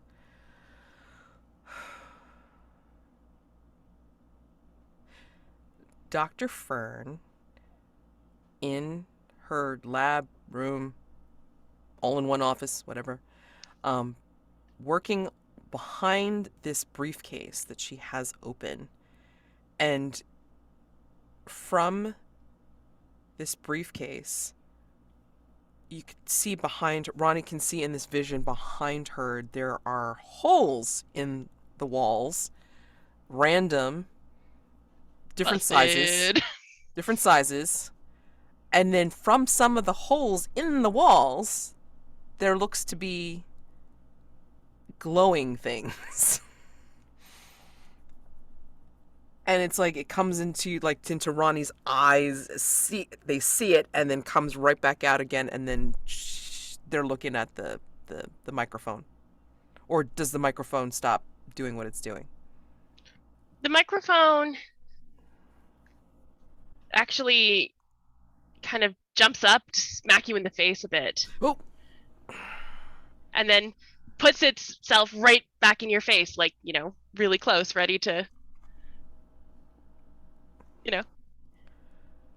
And then I think this would be an appropriate thing if you think this works narratively. I think that when Ronnie talks back into it, it's like, what can you tell us about why you're here? And then we'll just get a clue from that, if that's okay. I think that works. Yeah, I think that works. Okay. And your clue is the 4 of clubs. 4 of clubs. Let me see. Okay. Oh, that's so cool. And then so basically Ronnie will say this. It's like, what can you tell us about why you're here? And then, like, almost immediately, like, as if it's supposed to be issuing out of the microphone, but it comes up in Ronnie's head instead. A sad song that pops into Ronnie's head seems to hold a clue. And What's so the song? I'm gonna use a real one because it's like it's the one thing that pops into my head right now. It's like Kissing a Fool by George Michael. Ooh. The first line, like, pops into the head, and like if I get a copyright strike for just saying the first lines, I'm gonna be pissed. It's like, you are far. I could have been your star. Yeah. I love it. Yeah. So that's the clue. Yeah. You are far. I could have been your star. So, all right, back to poor Weyland. Oh God, talking to this woman.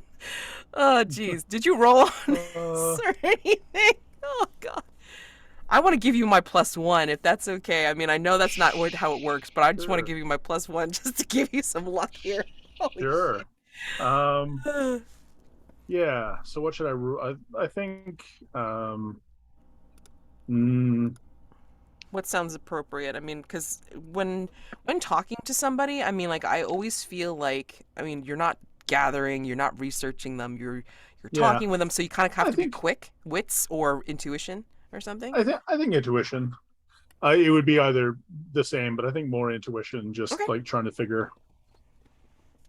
Um, oh, yeah, that +1 didn't do any good. That's a 6. Oh my God. Oh dear. No. Okay, so, on a miss. So, how do you think narratively you were trying to talk to Kim? Uh, so I think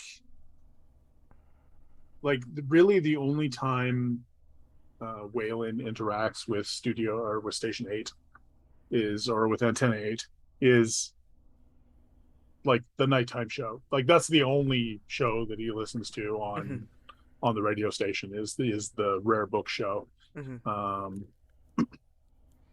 And so I think he's trying to like he has no idea who she is or that she's probably like like the top rated DJ on the state at the station, like would be considered the star of the station, and he has no idea about any of that. So he's just like, oh yeah, sorry, what do you do around here? Do you just are you recording or are you? So he just She looks at Wayland like, I'm sitting literally in a recording studio with my headset on and the thing. Okay, are you here for a reason? And she adjusts her. This is the paranormal event you're getting. Oh, nice. She adjusts her headset slightly.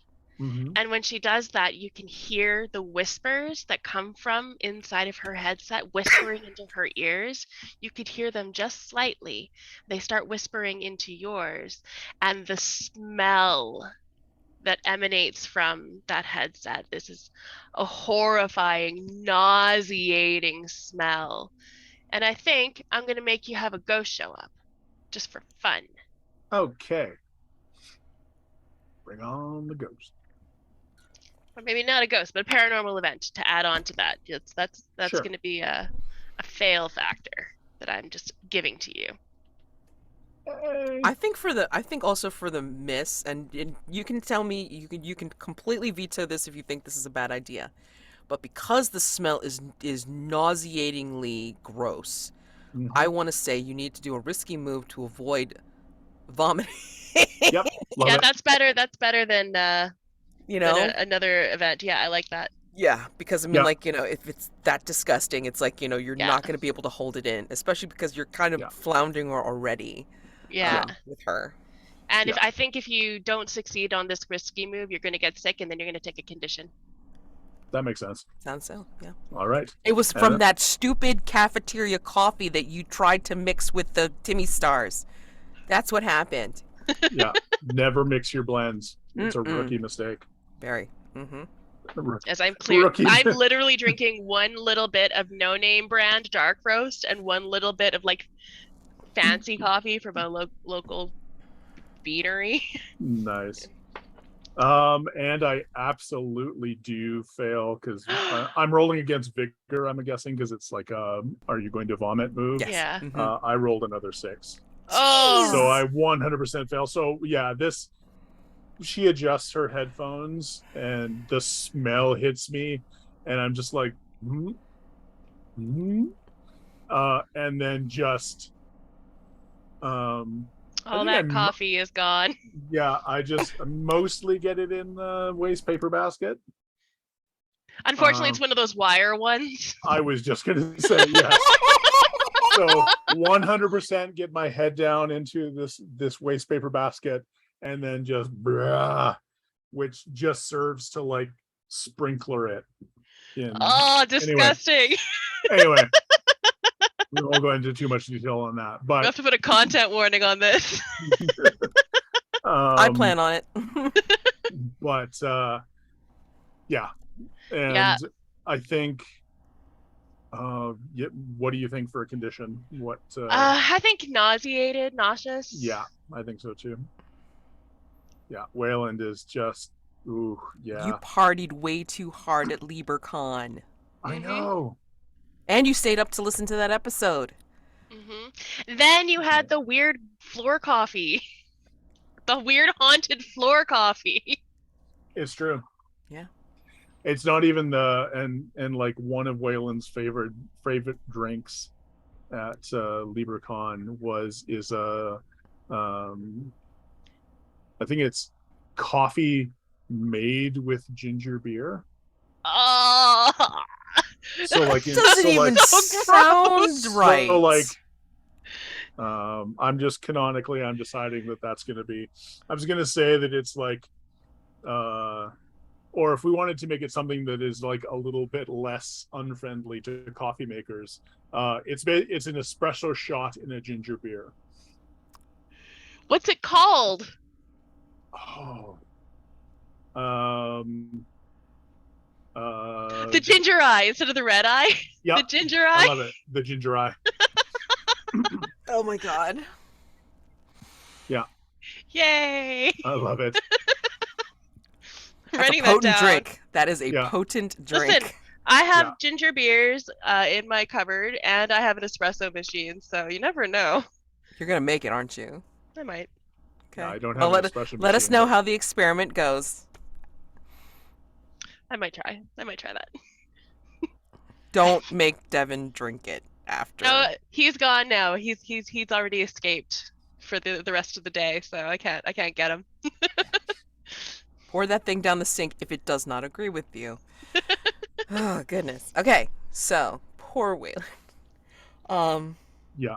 I think for a really quick cut back to Dr. Fern, just because Yes. I did have a paranormal event that we okay. didn't do, but it's a really short one. Mhm. I think she's got her briefcase in one hand Mhm. and that weird overhead projector under one arm, and she stops. She's about to head out the room, and she stops, and she kind of tilts her head.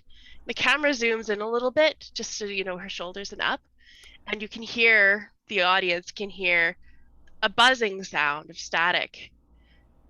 And she's standing there, and she tilts her head this way a little bit, and it's And today's weather is going to be sunny with a high of. I miss my dog and my house, and so she hears the radio in her head and can tune the frequency by tilting back and forth. That's effing hilarious. Oh my god. That's perfect. How long will that last? Until I forget that she has this. But Great. you know what? I'm going to give her a condition called head radio. Sounds good to me. And actually, it'll probably be fitting because then Ronnie's probably gonna be like, Dr. Fern, did you do something with your briefcase? And then you tilt your head and it's also an appropriate song or commercial. Yeah. Okay. So Do you need a new assistant? Just come to call 1-800-assistance for you. Ronnie probably runs that as well, but we're gonna get back to that in another time. Anyway, yeah. So, and Ronnie is got whacked in the head by the microphone, and yeah. Did we get a clue? I got a clue from that, from the sad song. Yeah. Okay. Yeah. So, I mean, at this point, I think Ronnie has heard the vomiting and has come out of that particular room, closet, whatever, and been like, Weyland, are you okay?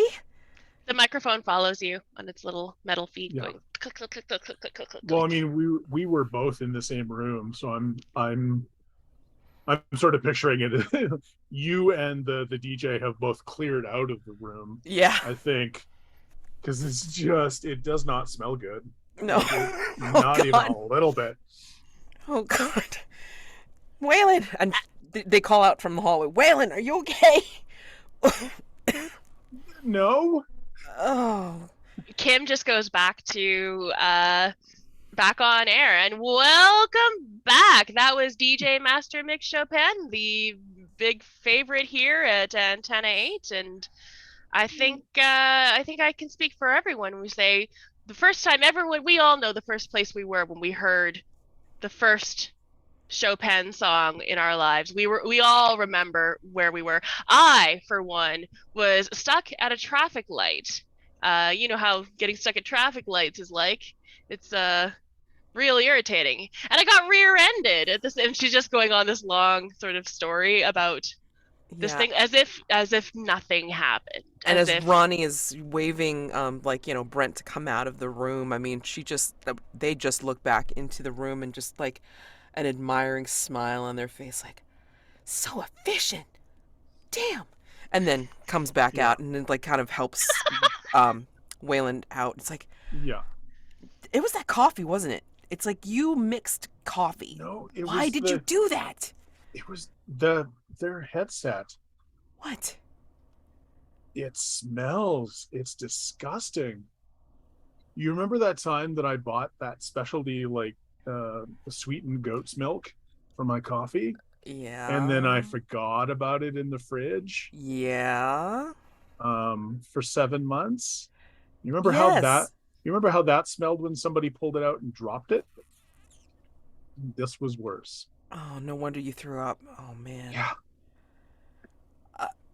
Okay. All right. Let's get you cleaned up a little bit or whatever, and then I think at this point, then Victoria comes out from the cafeteria, and we're like, I'm so sorry. I mean, I can see you just cleaned up back there. Just so you know, there's something back here in this room, and then pointing to the recording studio.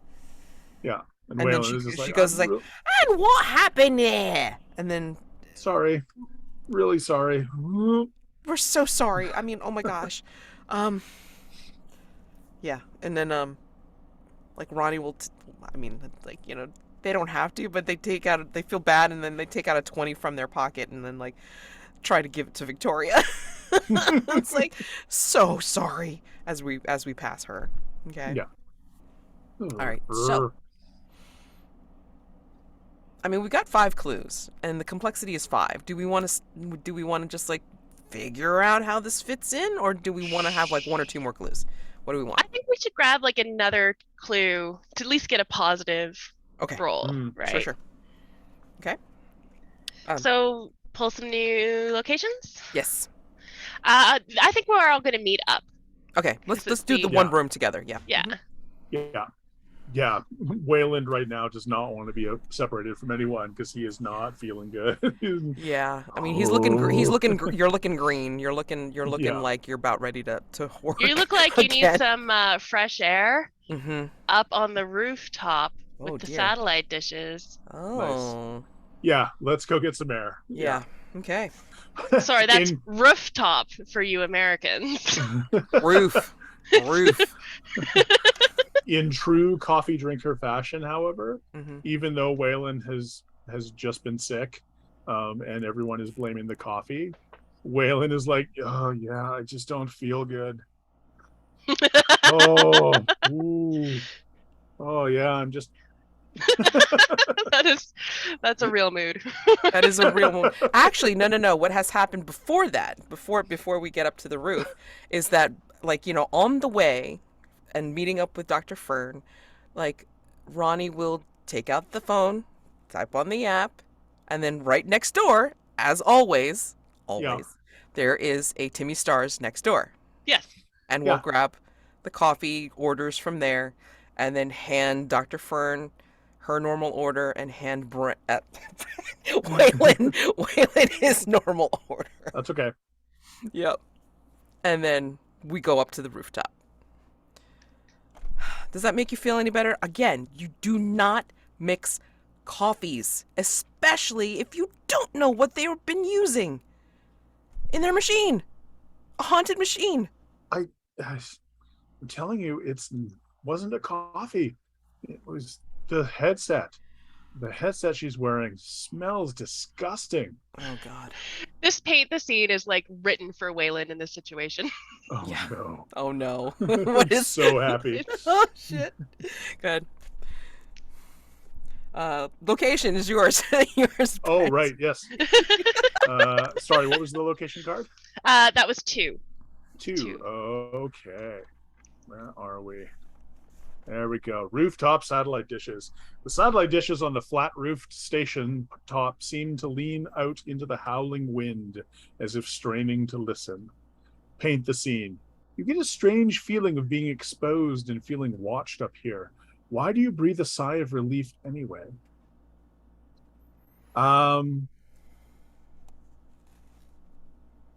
Ooh, well, I mean, I think for Waylon, it's just, yeah, getting out into the fresh air a little bit and just being able to like finally get away from that smell because it lingered all through the station. Everyone's blaming the coffee, but like Waylon knows why why it happened, and it isn't until he gets up on the roof that it's that smell finally starts to like fade, even as he's looking at these like radio antennas like not sure I like it up here. I think like a lot of introverted bookish people, Weyland is a little bit of an undiagnosed agoraphobe. So so like, conceptually he's fine with being outdoors. He likes thinking about the outdoors. The outdoors are great when he's in his little room, and As long as it's a concept and not reality. yeah, but when he gets outside and just like sees that like big wide open sky, it's just like nope. And right now he just doesn't know where to look because he's just like staring at the, everybody else is looking around at the scenery, and Waylon is just like got his head down, is like, yep, that's a thing. I think Dr. Fern kind of looks around and says, "Is it weird that this building is like out in the middle of nowhere? Just like this building and a bunch of radio towers and a bunch of satellite dishes and nothing else? That's weird, right?" I Zing.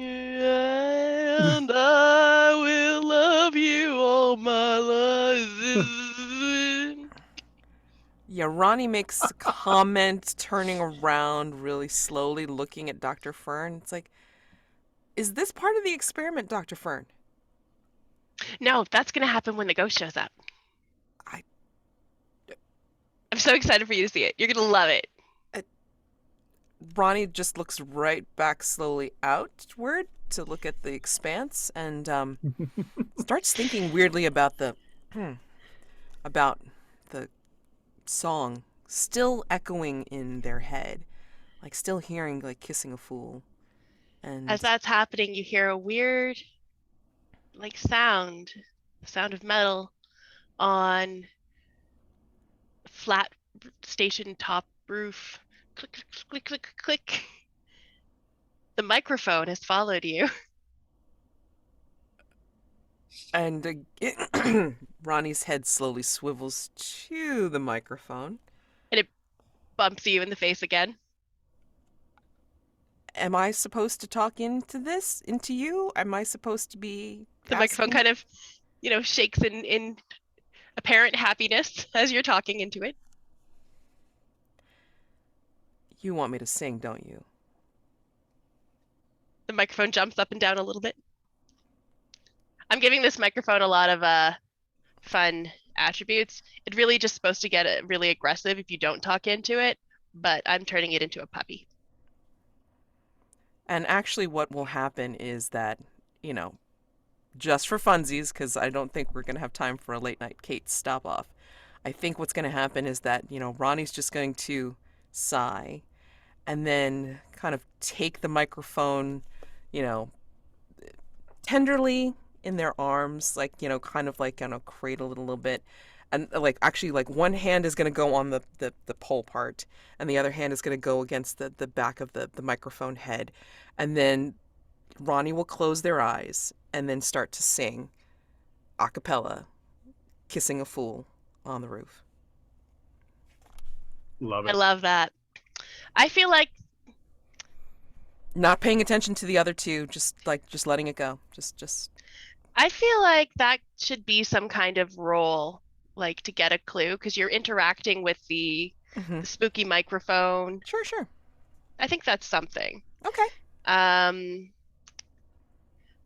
Intuition in this case, I think. yeah, I would say like a discovery move with intuition. Sure.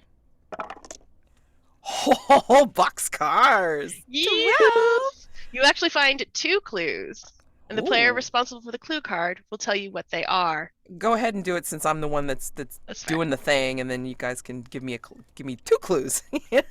We can choose 2 from the ace of clubs and the 10 of clubs. Yeah, one like you each pick Yeah. one from each, and I will write them down. And these could be clues that happen to you two Yep. while Ronnie's singing or during like Ronnie's song, whatever. Okay, go ahead. I think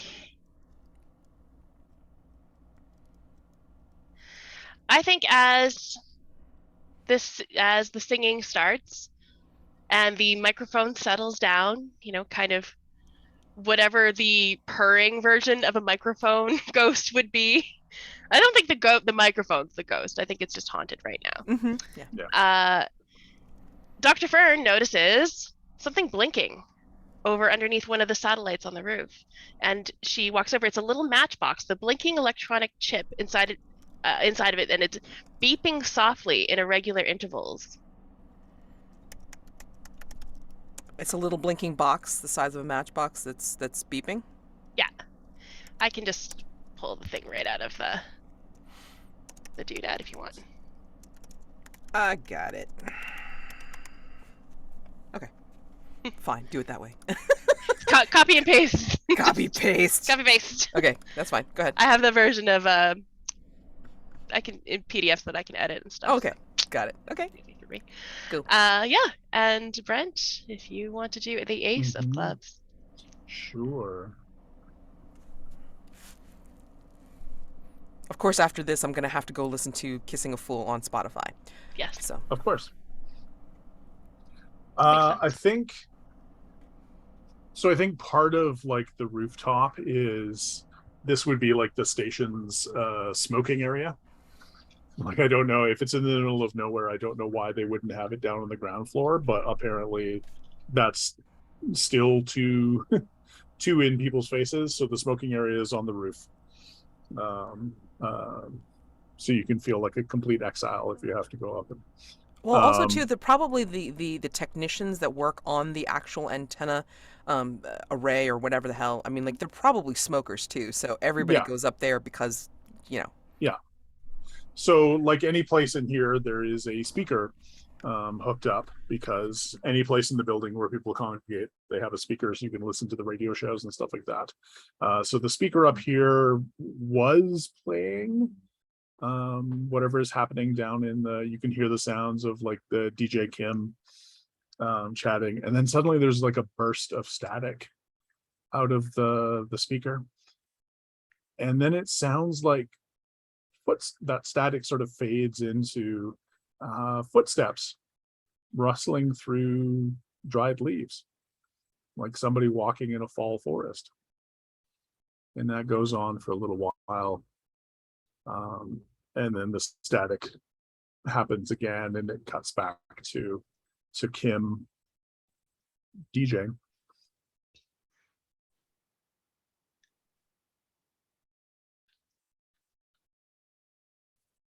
Oh, I think it's freezing up. There we go. Okay, that puts us at 7 clues. I think we're good to do a theorize now. To do I think our so. free a Weyland. Now, if you don't mind, it's like, I'd like to take a 5-minute break before we do the theorize, and then just kind of like grab water, bio break, whatever, and then we can come back and figure out these clues and see how they get put together. Okay. We're gonna solve this mystery. I believe in us. Yay! Yes. Go Woohoo! Team Awesome! Go Team Awesome! Hold on.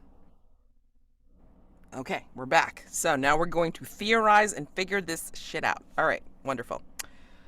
Okay. Just to go over the clues again, just because I've already forgotten them all. Yep. We have a USB stick wrapped in a bloody sock. We never checked what was on the USB stick. Mm-hmm. We have a note with a phone number on it. We have an empty envelope addressed to Antenna 8 and stamped in Mauritius. We have a photo showing a shadow looming behind one of Antenna 8's hosts, who we determined was Angela Sheffield. Kissing a Fool by George Michael has been kind of playing in Ronnie's head a whole bunch. And static coming from a nearby speaker sounds like footsteps rustling through leaves. We also had the beeping thing, the beeping box. Yeah, I don't know why it came out, because I mean, like, I didn't take it out or anything like that. Yeah, so might have just been an oopsie. I'm just gonna pop that back in there. Go ahead. Do the thing. Do the thing. Boop, boop. Well, contextually, again, we can change the note around. We can say what's on the USB stick, once Dr. Fern cleans it off and then puts it into, or, maybe Ronnie's got something. I don't know. Yeah. So we can try many different ways. So I feel like just starting out some theorization. This is a freewheeling discussion. Absolutely. I think Kissing a Fool specifically is a huge clue. Why that song? Why that specific sad song? So I think that there is definitely a loneliness sort of love lorn thing here. Maybe somebody summoned a ghost to cause somebody to hurt, or well, okay, let's pull out those 3 words that were in the beginning of the mystery. Yeah. They're not like in the clues to count for the clues, but they're contextual importance. Yeah. So trapped, saved, and go. Yeah.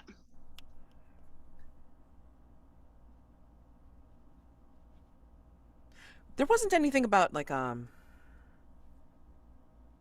kind of desperate situation happening, right? Like we didn't get any like weird clues about like an accident or fire or anything like that, right? No, nothing really. For whatever reason, it's like I feel like now I have to go look at the lyrics. Goddamn. Sorry, give me a second. I should know these by heart. Oh my god. All right. So you listen to your heart. You can never change the way they feel. but they will steal your heart from you if you let them.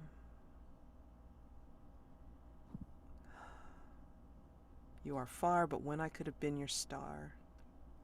You listened to people who scared you to death, and from my heart, strange that I was wrong enough to think that you'd love me too. Oh, this is some unrequited love. Yeah. Maybe Mm. somebody part of this love situation moved to Meridius. Yeah. Maybe. I mean, again, throw it out there. Like see if it sticks. Yeah. So, yeah. What if? Oh, it's Yeah. Angela. Something with Angela. Has to be something with Angela. Because Yeah. the shadow's looming behind her. What if Angela went to Meridius? There's sorry, I'm just imagining there's going to be like any number of people who watch this who are going to be screaming the actual pronunciation of that. Yes, Thing I'm of sure they will all be. I'm going to through look the- it up We are right so now. sorry. We are so sorry. But oh, maybe it was one of those vacation Mauritius. Okay. Yeah. Mauritius. There we go. Mauritius. So Angela goes to Mauritius, and it's one of those whirlwind vacation Yeah. romances. Sure. And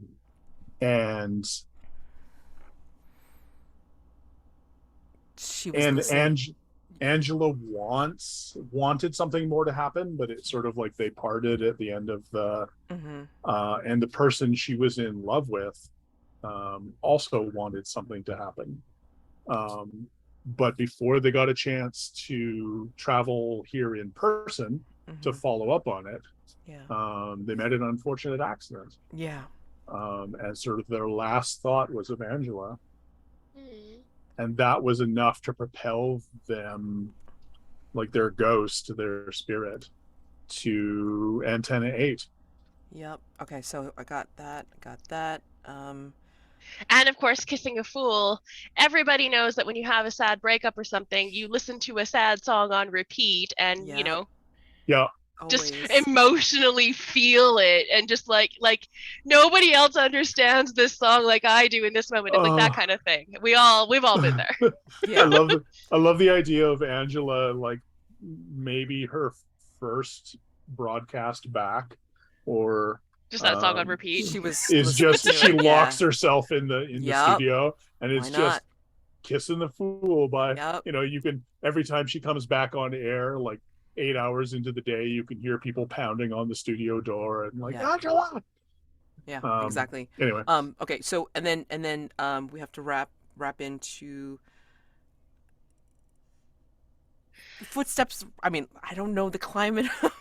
I think static coming from nearby speakers sounds like footsteps rustling through the leaves. Mhm. This is because of Angela's such a strong love. She always kind of imagined her love coming to her, and we've already established this Antenna 8 is out in the middle of nowhere. There's nothing around Yeah. it other True. than these radio towers. So Yeah. she always had this this daydream that her love would come through the trees, through the leaves, to come and be with her. Yeah. And she feels it so strongly and has thought of it so much that, like a tulpa, she's kind of manifested that sound. Yeah. yeah. Okay, so then how do we wrap in the phone number could be So what if we are not the first set of paranormal investigators to come investigate this? okay. What if there was a previous set? Because I'm thinking, and they did something to interfere with, like, I think Angela has sort of realized what is going on and is keeping it to herself. But because like this is now her only connection with the person she loved. And so Maybe she sabotaged their efforts. Ooh. Yeah.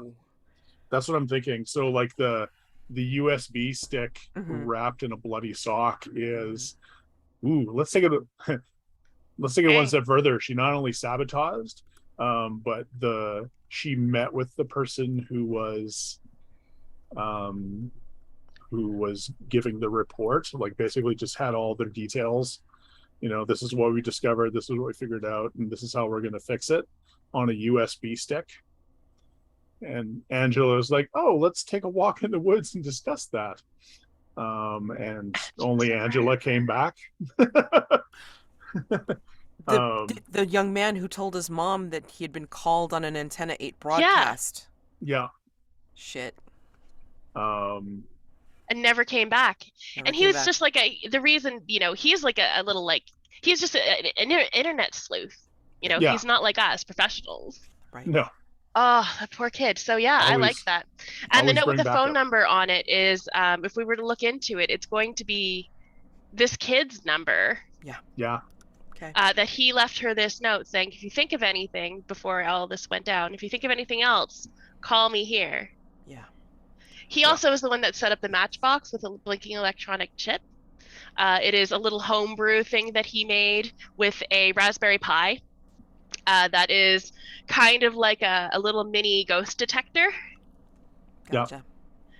which is why Fern noticed it. Dr. Yeah. Fern noticed it because, she knows what these kinds of things are. And when she picks it up, she's like, not bad for, clearly amateur work. So that's 7 clues accounted for. Who wants to roll? And I'm just going to make an aside here. You have to wonder, like, knowing this or how we're theorizing this as players, you have to wonder why Ronnie knows this song hmm and is able to sing it. So, And Ronnie's connection to Angela. Yeah. I mean, it is sort of an admiration. Yeah. And Mhm. also, this whole time we've been here doing this, Angela, we haven't seen her. Where is she? What's she up to? don't know. Yeah. I'll take a roll. I'll take a roll. Okay. Yeah. Do you trust me to take a roll? You know Yeah, how I roll. Absolutely. Because it makes it interesting too. Yeah. Yeah. And this is a difficulty of 5, right? Okay. Yeah. So a +2 to the roll. That brings us to an 8. Okay. Complication. So Rolled a 1 we're and a right. 5. Yeah, So I did well- roll a 1. We're right, but it's complicated. So, Yeah. I mean, obviously, complication has to do with Angela. Where is Angela? Where is she? Where is Angela? Also, I think part of the complication is we're about to accuse like a very popular local DJ of murder. Yeah. So And Ronnie's also like freaking the hell out, like, no, no, damn it. I mean, maybe Ronnie and Angela have a past. I like that. I would also like to put forward the idea that I'm really attached to this microphone now. I think it's cute. It's the best. Mhm. So, I mean, I it should think be a this is mascot. actually should be the mascot. Absolutely. I think the young man who was trying to be an investigator, I Yes. think it's his ghost that is Oh, stuck man. in this microphone, and Okay. he's trying to help. Yeah. He's been trying to help us this whole time. Yeah. I think narratively we can even say that, like, as the microphone is there and Ronnie's finished the song and we start discussing this kind of thing, like, in game, in character, it's like, the microphone is nodding, is like literally like Yeah. shaking because it's nodding so much. Yeah. It's like, I also, I'm Same as Mike. picturing the moment where Dr. Fern picks up the Raspberry Pi and looks at it and goes, "Oh, not bad for amateur work." The microphone leans over and just dunk, Yeah, Gives just a smack. gives you a little tap on the back of the yeah, head. love like, it. Love hey. it. Yeah. So I mean, and Ronnie will turn to the mic and go, "Mike, is that right?" And the microphone, the little feet starts dancing really excitedly, and it bobs its microphone head. Yeah. I can't believe it. I mean, she's Well, my we found hero. him. I know, but she's my hero. You know what they say, never meet your heroes. But we haven't met her. No, we haven't. That's Yeah, where is Angela? I would like to do some kind of card pull for this. sure. I'm just not sure what it is. Like a location, a paranormal event. We could do both. So basically, the location would be where we would find Angela. The paranormal event would be how this is getting complicated. As Do we're we need going, an NPC to help us? probably, yes. So all three. All right, what we've got here. Since I've been doing the paranormal events, I'll do that. Yep. Who was doing NPCs? It was It was any all of of us. us? Yeah, It was all of us. And locations was Brent, right? correct. Yep. Correct. So how about you can do the NPCs, Mads? Does that Sure. seem fair? That seems fair. So we have the 4 of hearts for location. Live studio. Oh, man. perfect. Holy We crap. have the 3 of diamonds for paranormal events. And we have the 2 of spades for the NPCs. Okay, let me take a look before we Nice. get this thing settled. Oh no. Okay, I This don't is- like that. This is actually perfect. Okay. This is actually a perfect location. Okay. The- And then oh dear. And I'm gonna suggest like a small change to the paint the scene, but Okay, that's Yeah. fine. Well, we won't know. I mean, like, I'm not looking at it because I'm looking at Yeah. the NPC, and this is interesting. This is an interesting person. Oh shoot. Okay. So do you want me to start with the location? Yes. Yes, Okay. please. And then this fella can be there Yeah. already. I Sure. think what happens is we muse out loud. Yes. Where is Angela? And Mhm. Mike the microphone starts getting excited again because he Mhm. knows where she is. Yep. Yeah. And we're going to follow him. Oh, yeah. What's up, Mike? Did Angela fall down the well? God, no! Stop! Holy crap. Okay. So live studio. The live studio is surprisingly roomy with multiple mic stations spaced out to avoid interference. Each is surrounded by hundreds of dials and controllers and has its own desk. So we arrive, so paint the scene. We arrive, the on-air sign is on. So we patiently wait for the on-air sign to switch off Mhm. before entering the room. And when we do, there is Angela doing in the middle of a broadcast, but has just gone to commercial, obviously. Yeah. We also find a personal rival in the guest seat. Who are they, and what could Antenna 8 have possibly interviewed them for? Oh no! Did he Wait. get out of the portal? What's his Wait, name? wait. A personal rival to Angela or to us? To us is in the guest seat. The only rival I can think of is fucking Zach. It's fucking Zach. Get out of the portal! Wait. Yeah. Like when Ronnie turns to Fern when she says this is like, wait, what portal? What are you talking about? Well, you see, Zach, we left back in Yeah. Brindlewood Bay. yeah, but then there was this, you know how he was like trying to find all this evidence for different things, and then he was like, oh, I'm actually just a fake, and I don't believe in any of this. And then we showed him that it was all real, and he was really excited about it. I remember how we found that portal to the unknown.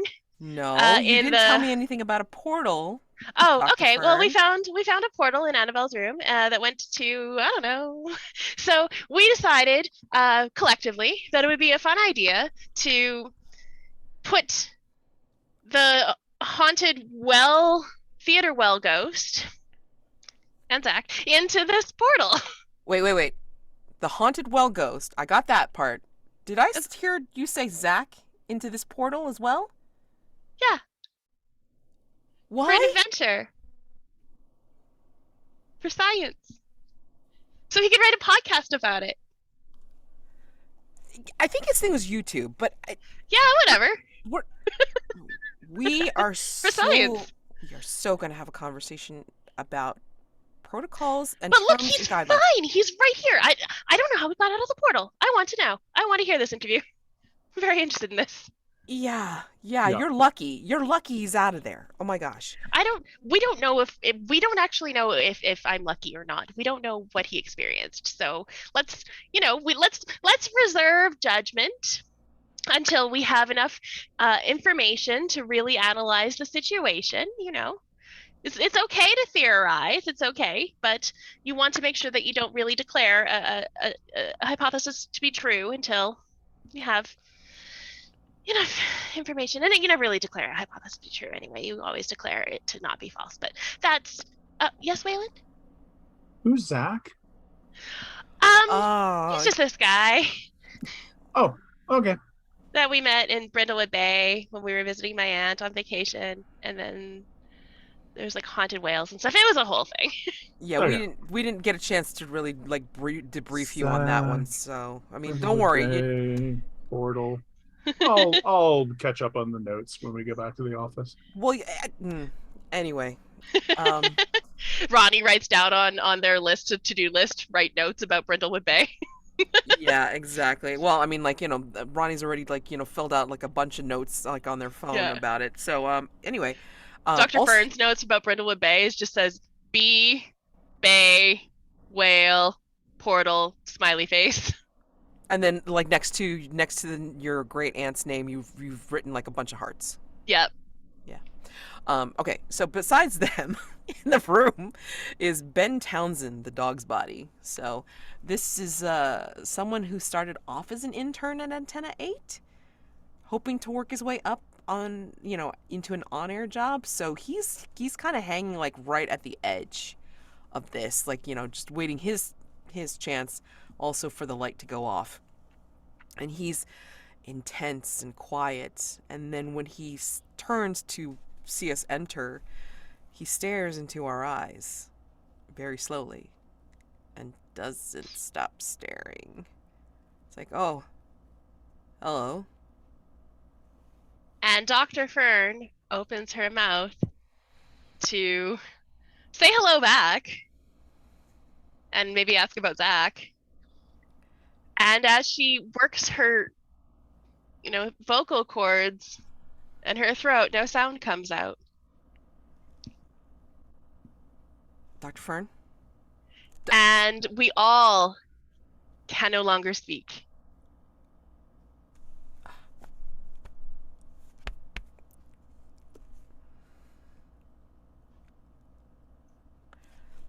This is going to be a real boring recording.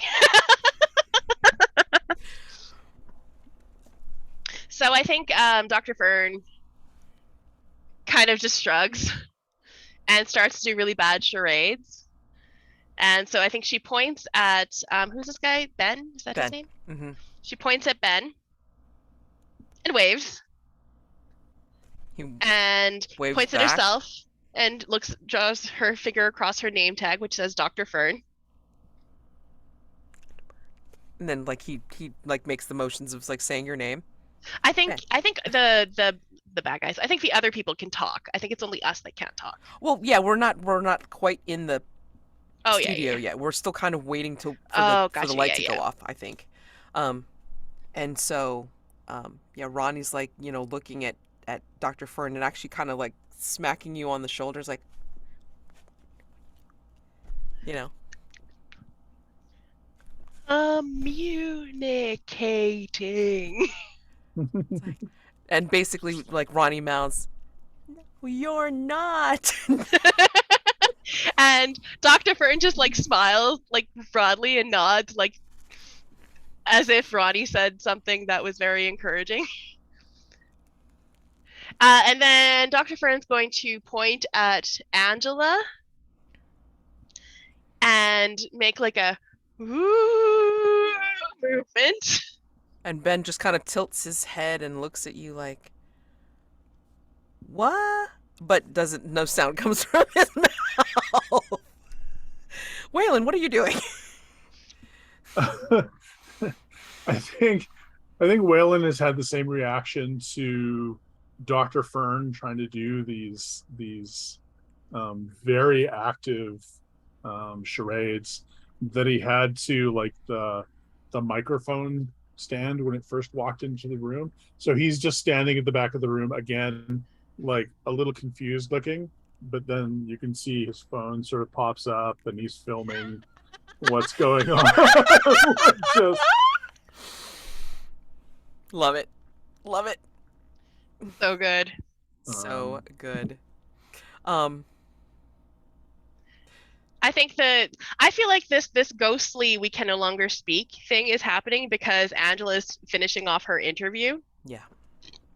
Mhm. and it's not until she's officially off air Hmm. that we will be able to speak. When the light clicks off, then we all like we're in mid sentence. It's like, what do you mean?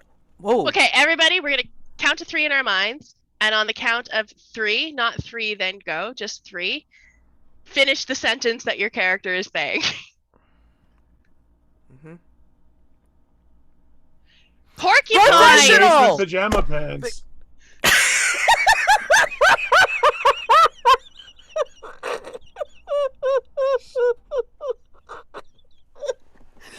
I'm dying. I'm not cutting anything out of this one. Anyway. Not that I can do it anyway. But anyway, okay. Yeah. Seems we're back. Back. We're back, voices? back. It's like, Let's go. Yeah.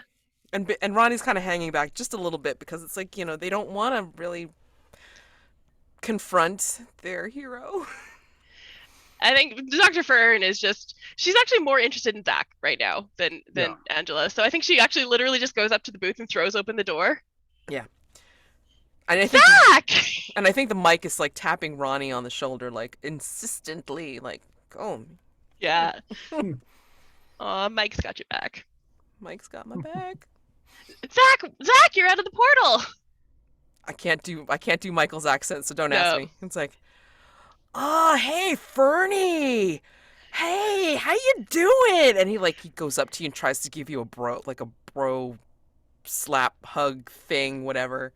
I think as that happens, and Dr. Fern goes to try and like do it too, but kind of her hand kind of moves through his as if he's not completely Mhm. unsolid. My God, my brain just forgot what words are. He's a little bit, it's like putting your hand through water. Like Yeah, it yeah. just little Mhm. bit of tension. Yeah. Check me Oh, out. Look at that. And then he's all over like waving it through your hand and just showing you like the separation of his molecules or whatever. that's really cool, Zach. It's awesome. And he holds How are you? up Are you his- like pulling? Are you manually, like physically consciously keeping yourself together so your bits don't like fly off into the space or what? I mean, I just like kind of like my consciousness, and he's like, doing the head thing. My consciousness is here. I think I'm back there, but I'm able to project this stuff. I mean, unfortunately, as you can see, I do not have my phone.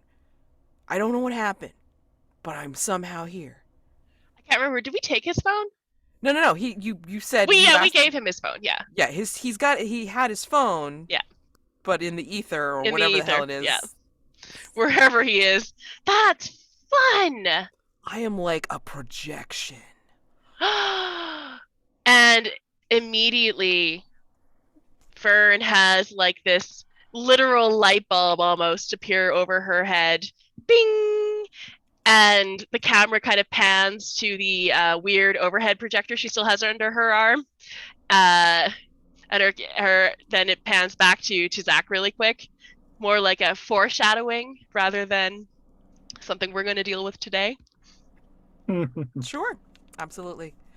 So while you're having that conversation, like Weyland, what are you doing? So Weyland doesn't know either of these people. Like, he has no idea who Zach is. Right. Really, and he's meeting Angela for the first time, so he really doesn't have any other than his normal nervousness about meeting new people. So Weyland just moves in. He's like, "Oh, hi, Angela, Angela Sheffield." And she turns from her desk, and then she's like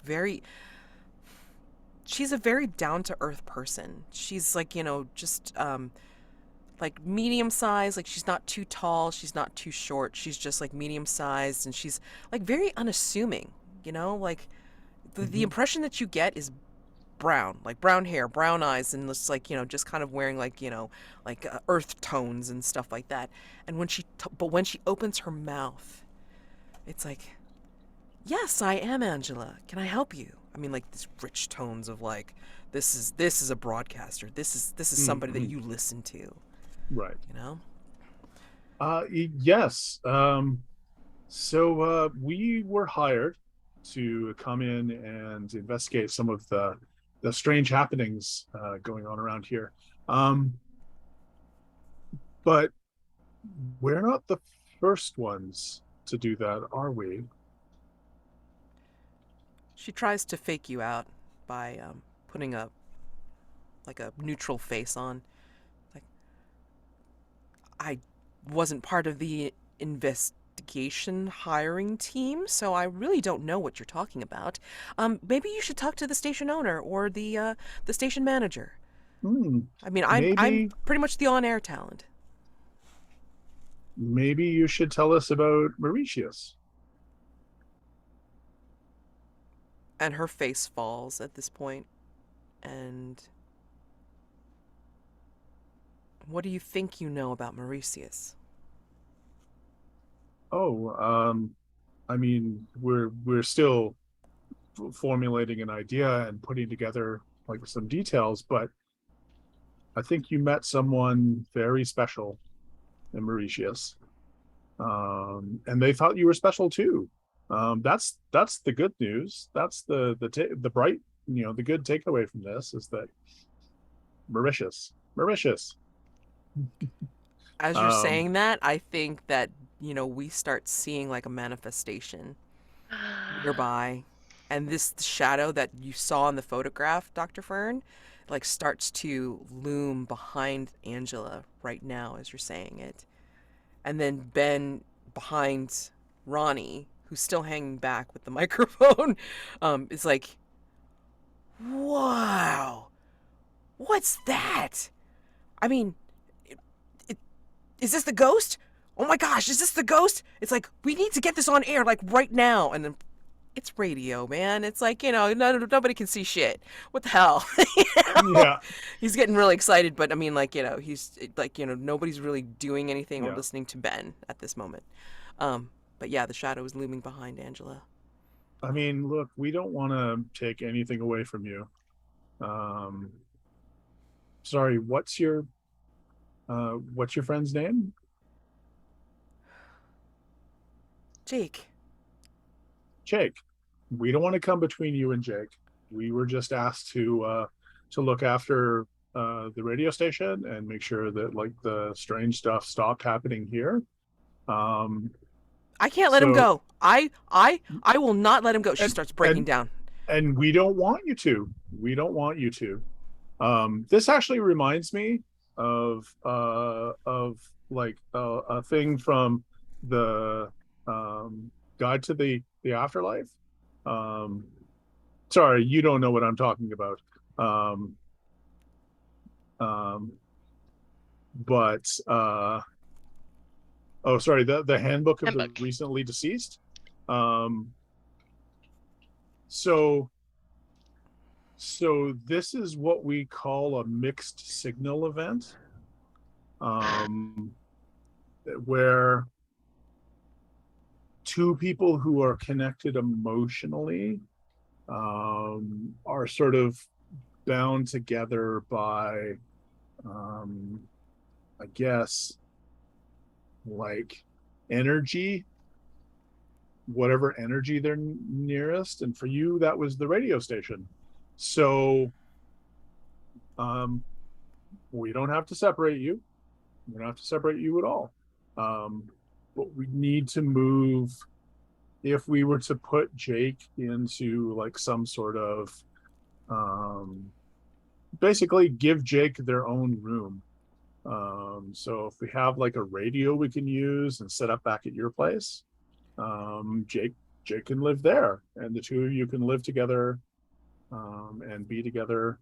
Obviously not when you're here at work, because the radio station doesn't like that, and they Right. pay us. So I think Dr. Fern, while this is happening, kind of leans to Ronnie and says, Didn't Angela kill somebody? Didn't she kill Mike? Yeah, I know she did. Cool. They might have to, if they're gonna stay together, they might have to stay together in jail. I mean, I'm not gonna. Yeah. And then she leans back out. Way Weyland is very aware of the fact that she is a murderer, but right now he's just like, okay, let's get her home and let's get her, and then we can call the police. Are you? And I didn't mean for it to happen to that kid. I didn't. no, of course you didn't. Who He was who going. am- He was going to send Michael. He was going to send Jake away. Yeah, and that's like a rookie mistake. Treating every haunting as if it's exactly the same, that they all The need to be m- like The cleared Mike hops out. over and like whacks you on the head. Yeah, well, live with it, Junior. Um, uh, but but no, we can make sure that the two of you stay together.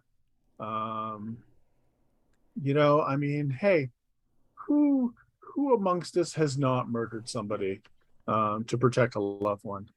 Dr. Fern glances very, very quickly at Zach. Like, just, that wasn't murder. It was different. Yeah. I wasn't protecting anybody. It was science.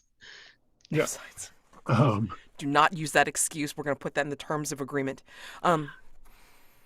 Anyway, so like Angela's just looking everywhere. She's listening to you, but she's kind of like, worried about what you're planning on doing. And she will, I think this was a clue that was missing, because I remember getting like a CD clue and it's like, it disappeared or Yeah. something like that. oh Anyway, yeah. okay, so we could have had a better roll, but anyway. Yeah. She pulls out from her desk. She goes behind her desk. And you start looking worried, Weyland. But what she pulls out is a little CD player. It's like, I know it's stupid, in that rich voice of hers. I know it's stupid, but I had the CD. I had the CD of that album with the song on it. I just kept on playing it. And this is the player. And if there was a way to get Jake in here, that I can carry him around and keep him with me. I mean, I'd want to do that. I don't want to lose him. Dr. Fern's face lights up. She puts down the overhead projector machine and holds out her briefcase and makes a sound like da-da! She makes the sound, or that the Dr. briefcase- Fern does. Yeah. Okay. And then Ronnie's that. just like reaching out and then like touching her on the shoulder and going, Dr. Fern, what are you doing? And Dr. Fern just smiles even bigger, flips open the briefcase latches, and it springs open. And as it springs open, it sort of like turns into this pieces of like long bits of metal growing out of it and extending, kind of like an Inspector Gadget situation, where it turns into a weird backpack with all these arms, these metal arms coming off of it. And one, there's like a big photography umbrella. In another, there's a camera. In a third, there is a thing that has like backdrops. I call it what did I call it? The Spectre sucking selfie stick.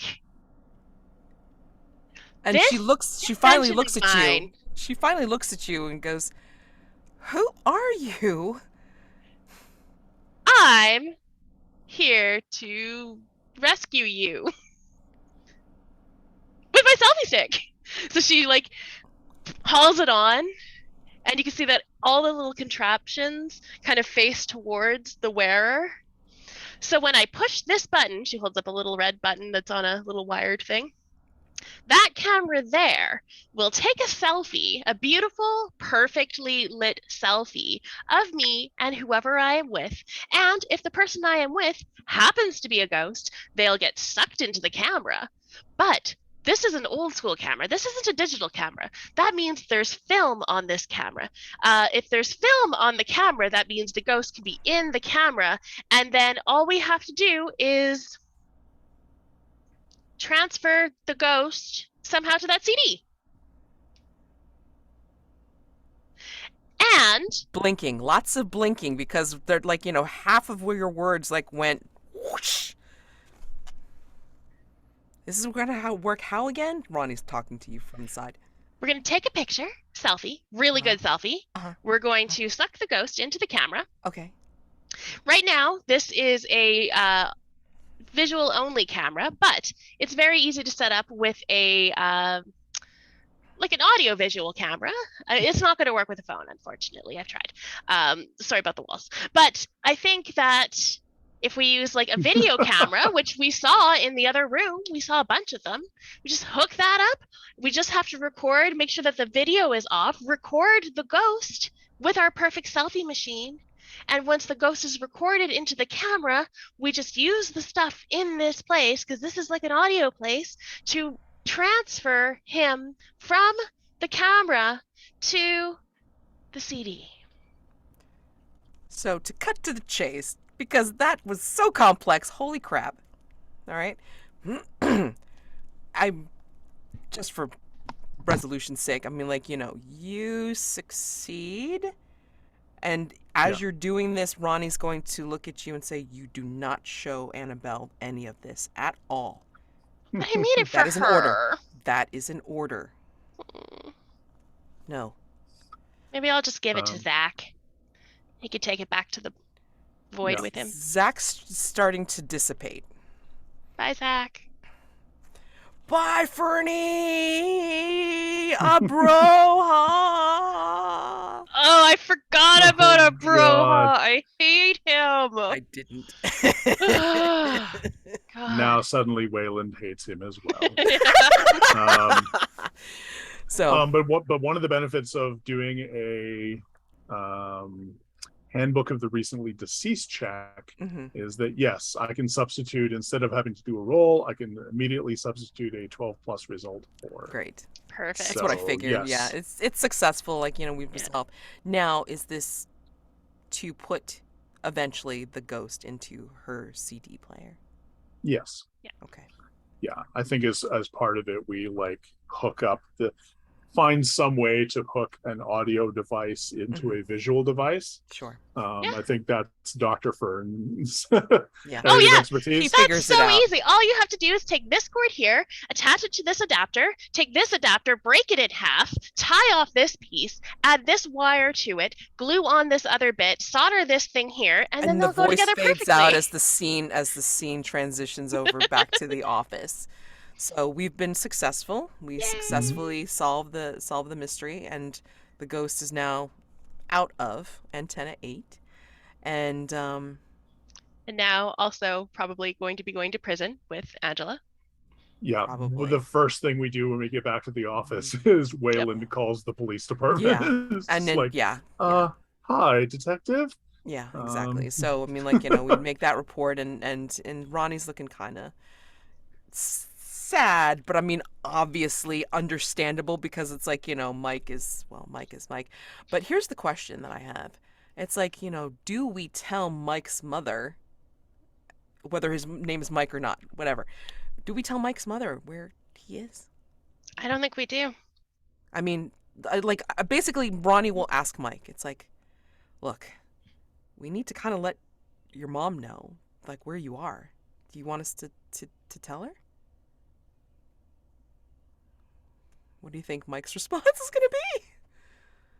I mean, the only other thing to do is either stay here and be a microphone, or I guess you can come back to the office with us if you really want to, but it's a crazy office. I think because he was an amateur investigator, I think he would want to come back with us. Yeah. At least until he's tired of being a microphone. Right. Yeah. I think And then we have Mike the microphone living with holy us. crap. Oh my God. That's Yeah. great. Yeah. So, Office karaoke nights are gonna get lit. Oh, they're gonna get so lit. okay. So, all right. So let's, hold on. Let me think a minute. Yeah. So let's epilogue this just for half a sec. So, epilogue, we're back to the office, and then we now have Mike in the office. Oh my God. Yeah. And so Mike is kind of following Ronnie around, and Ronnie's kind of giving a little tour of the office of all the things that we do. And then there's that wonderful moment where Ronnie flings open Dr. Fern's door and sees the stuff. We And don't it's- see Ronnie's face. We just see the holes, the glowing holes. Yeah. And there's just stuff everywhere. And the little cot that she has in the corner in the back. Yeah. And in the little cot in the corner in the back is now like a little Walkman, and on it is a little mixtape, and it just says the George Michael mixtape. Oh my God. Nice. And then what do we see Weyland doing? Weyland is after he gets off the phone with the detective, and suggests that, I think he does it anonymously. Like, he doesn't identify himself. He just calls up and suggests that maybe they want to take a walk in the woods near Antenna 8 and with some sniffer dogs and see what they find. Right. And so I think Michael's mom will get some closure. Yeah. Because they'll find the body and so that's good.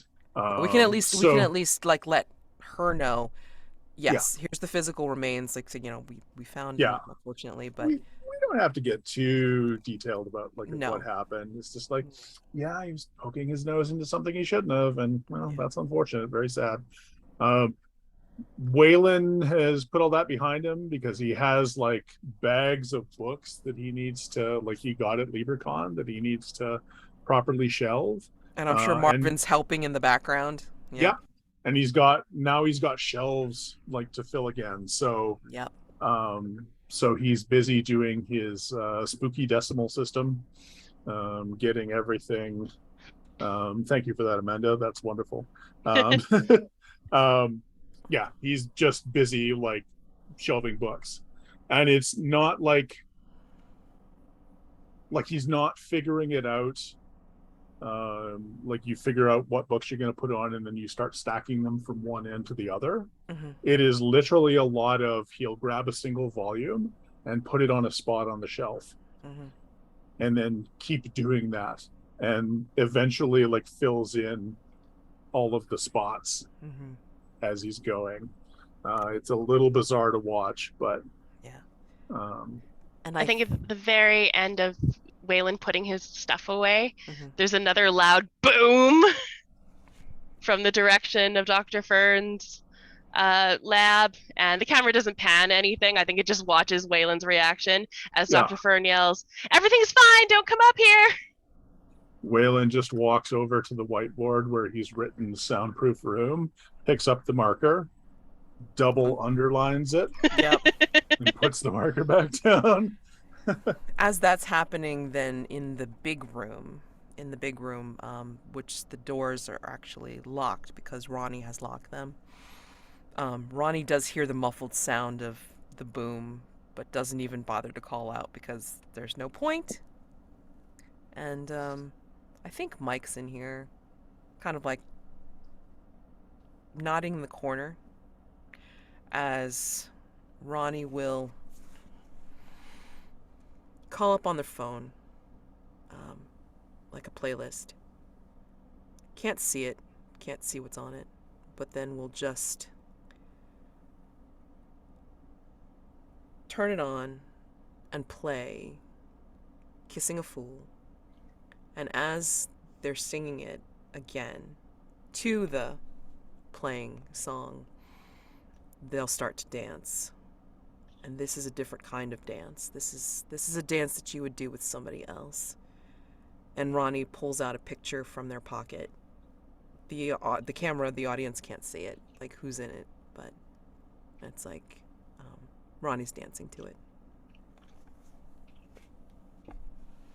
Oh, Aww. And we end our session today. Oh my god. I'm very, very glad we took Mike the microphone home. Yeah. Yes. That makes me so happy. Yeah. The second I read it as a thing that could possibly happen, I'm like, we're taking him home. Yeah. He's ours now. Yeah. Well, We have an office pet. Yeah. Stars and wishes. Star right there. Got Mike the microphone.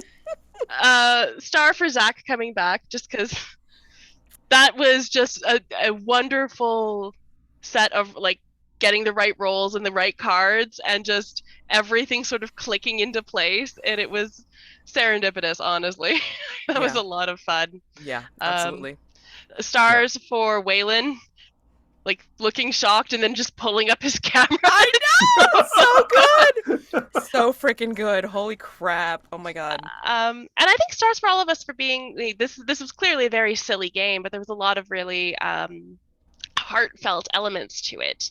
Yeah. That for me didn't feel very like it didn't feel contrived. Yeah. Or it felt natural, and it's still kind of a sillier story. Yeah. Because of the way we're playing these characters. Yeah. But I'm really glad that we can have these moments of real human emotions Mm-hmm. and Exactly. such. It's nice. Yeah. Yep. Always, as always, I love playing with you guys. So Yeah, Yay, no, I love stars. playing with you guys too. This has worked out so hilariously well. it's amazing. Stars for I forgot his name already. Oh dear.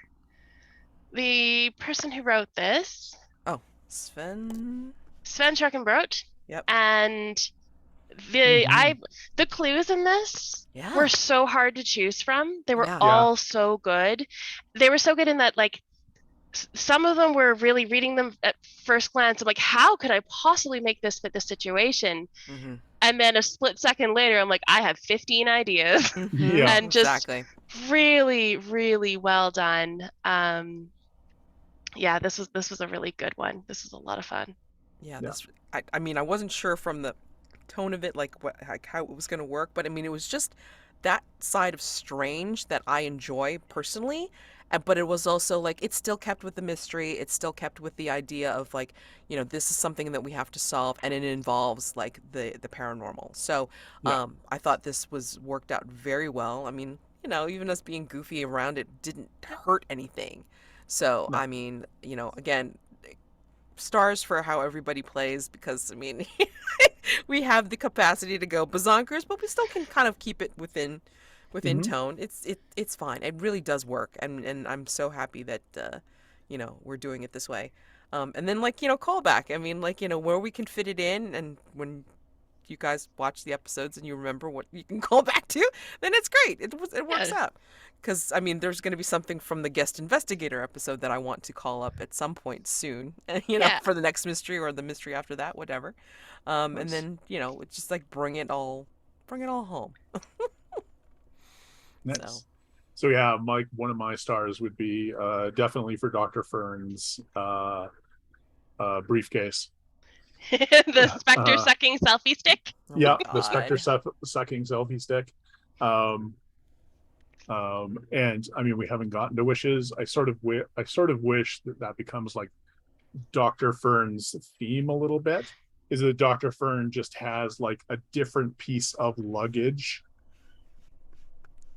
otherwise innocuous luggage, that is the result of a lot of weird noises coming from Dr. Fern's room, Yup. that then turns into something we need through the course of the adventure. I think that is awesome. Now, were Like- you using experimental technology?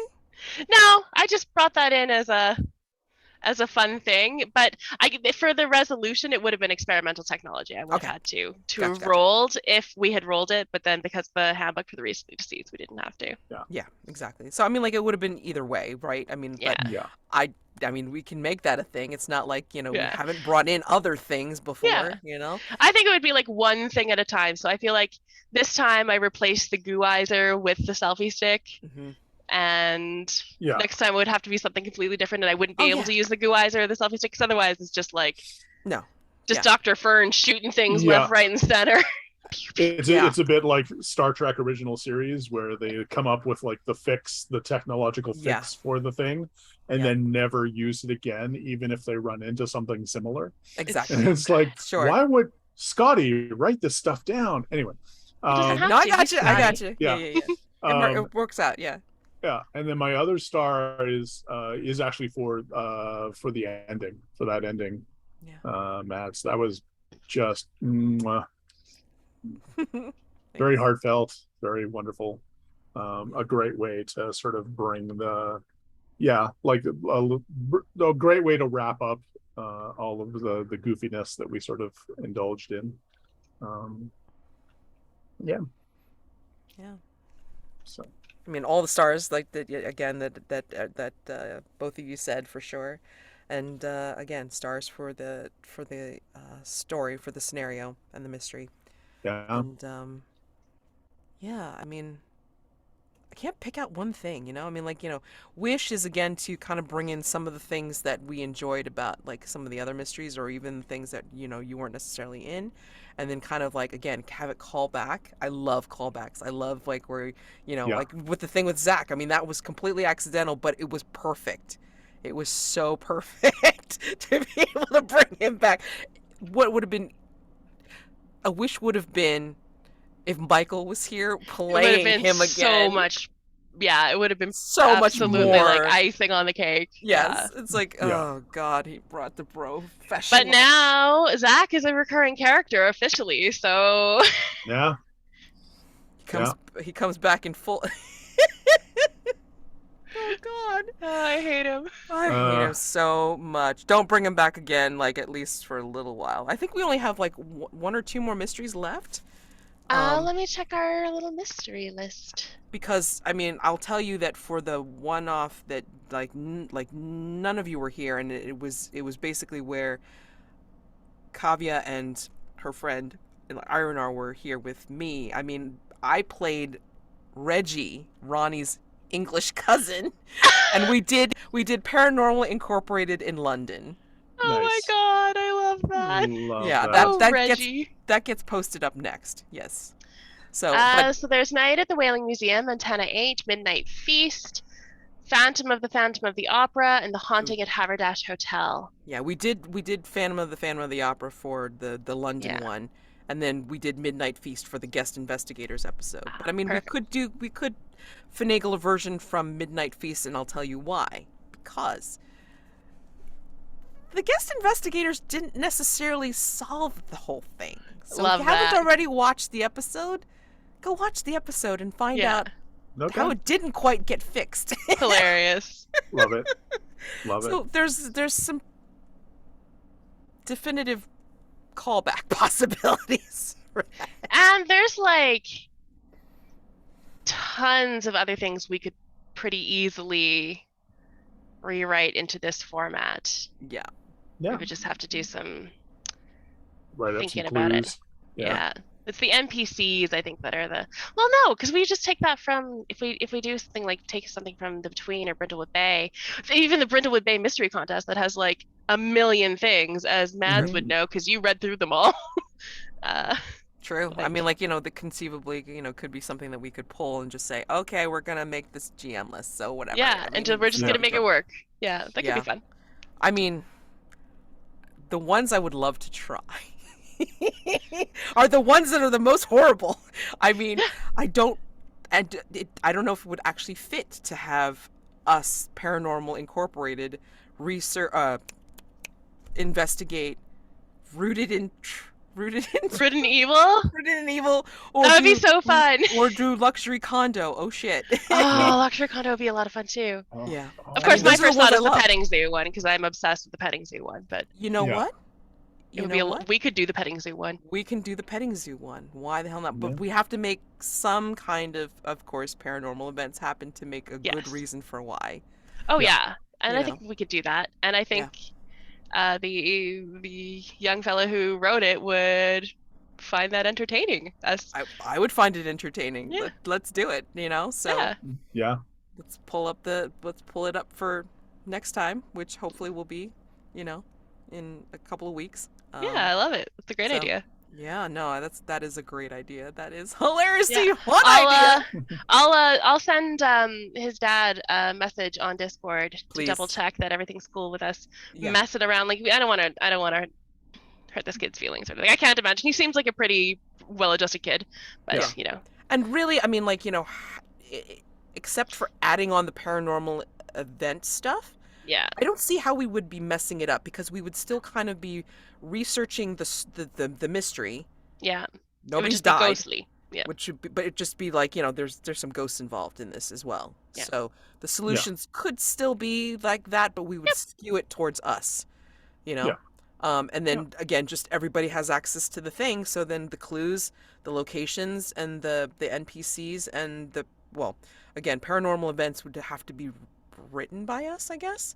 Yeah, but I think if we all pitch in like 3 or Yeah. 4, that's perfect, right? Yeah, that's perfect because I mean, like, it's not like we're pulling, like all 3 events from one Yeah. card into this. So I And think, maybe if we reach out to this kid's dad, the kid might have some ideas for paranormal events. I would think this would be a great opportunity to just throw it in there and see what happens. I love that. Yeah. I love that idea. Go for it. I'm gonna do it. Yeah. Okay, so like I said, I mean, at the very least, it's going to be a couple of weeks before we come together again for this, and then Yep. in that time, maybe we could see how the petting zoo, like a bad day at the petting zoo, works out. Gosh, I love that mystery so much. I'm so excited about this. Let's try it. Let's give it a shot. I love it. Okay, Yep. so thank you very much, guys, for coming to play again. This was awesome. I mean, bursting stars, and a wish for next time to be just as amazing, if not more so, especially if we do the petting zoo one, because I think the last one, or I should say the one that we haven't done yet at all, was Yeah. the Haberdash. one that has the a complexity or something special about it that makes The it designer harder? note, it says this mystery is not recommended for your first playthrough of Paranormal Inc. It contains a new special rule designed to make the mystery more challenging. Okay, So I feel like that's our like finale. that would be our Yeah. that would be our Yeah. finale. Okay, Yeah. for sure. Yeah. Everything coming home to roost. Ooh. All right, so I'm excited. Have a wonderful day, you guys, You too. and You too. I will see you next time I see you. Bye. Bye.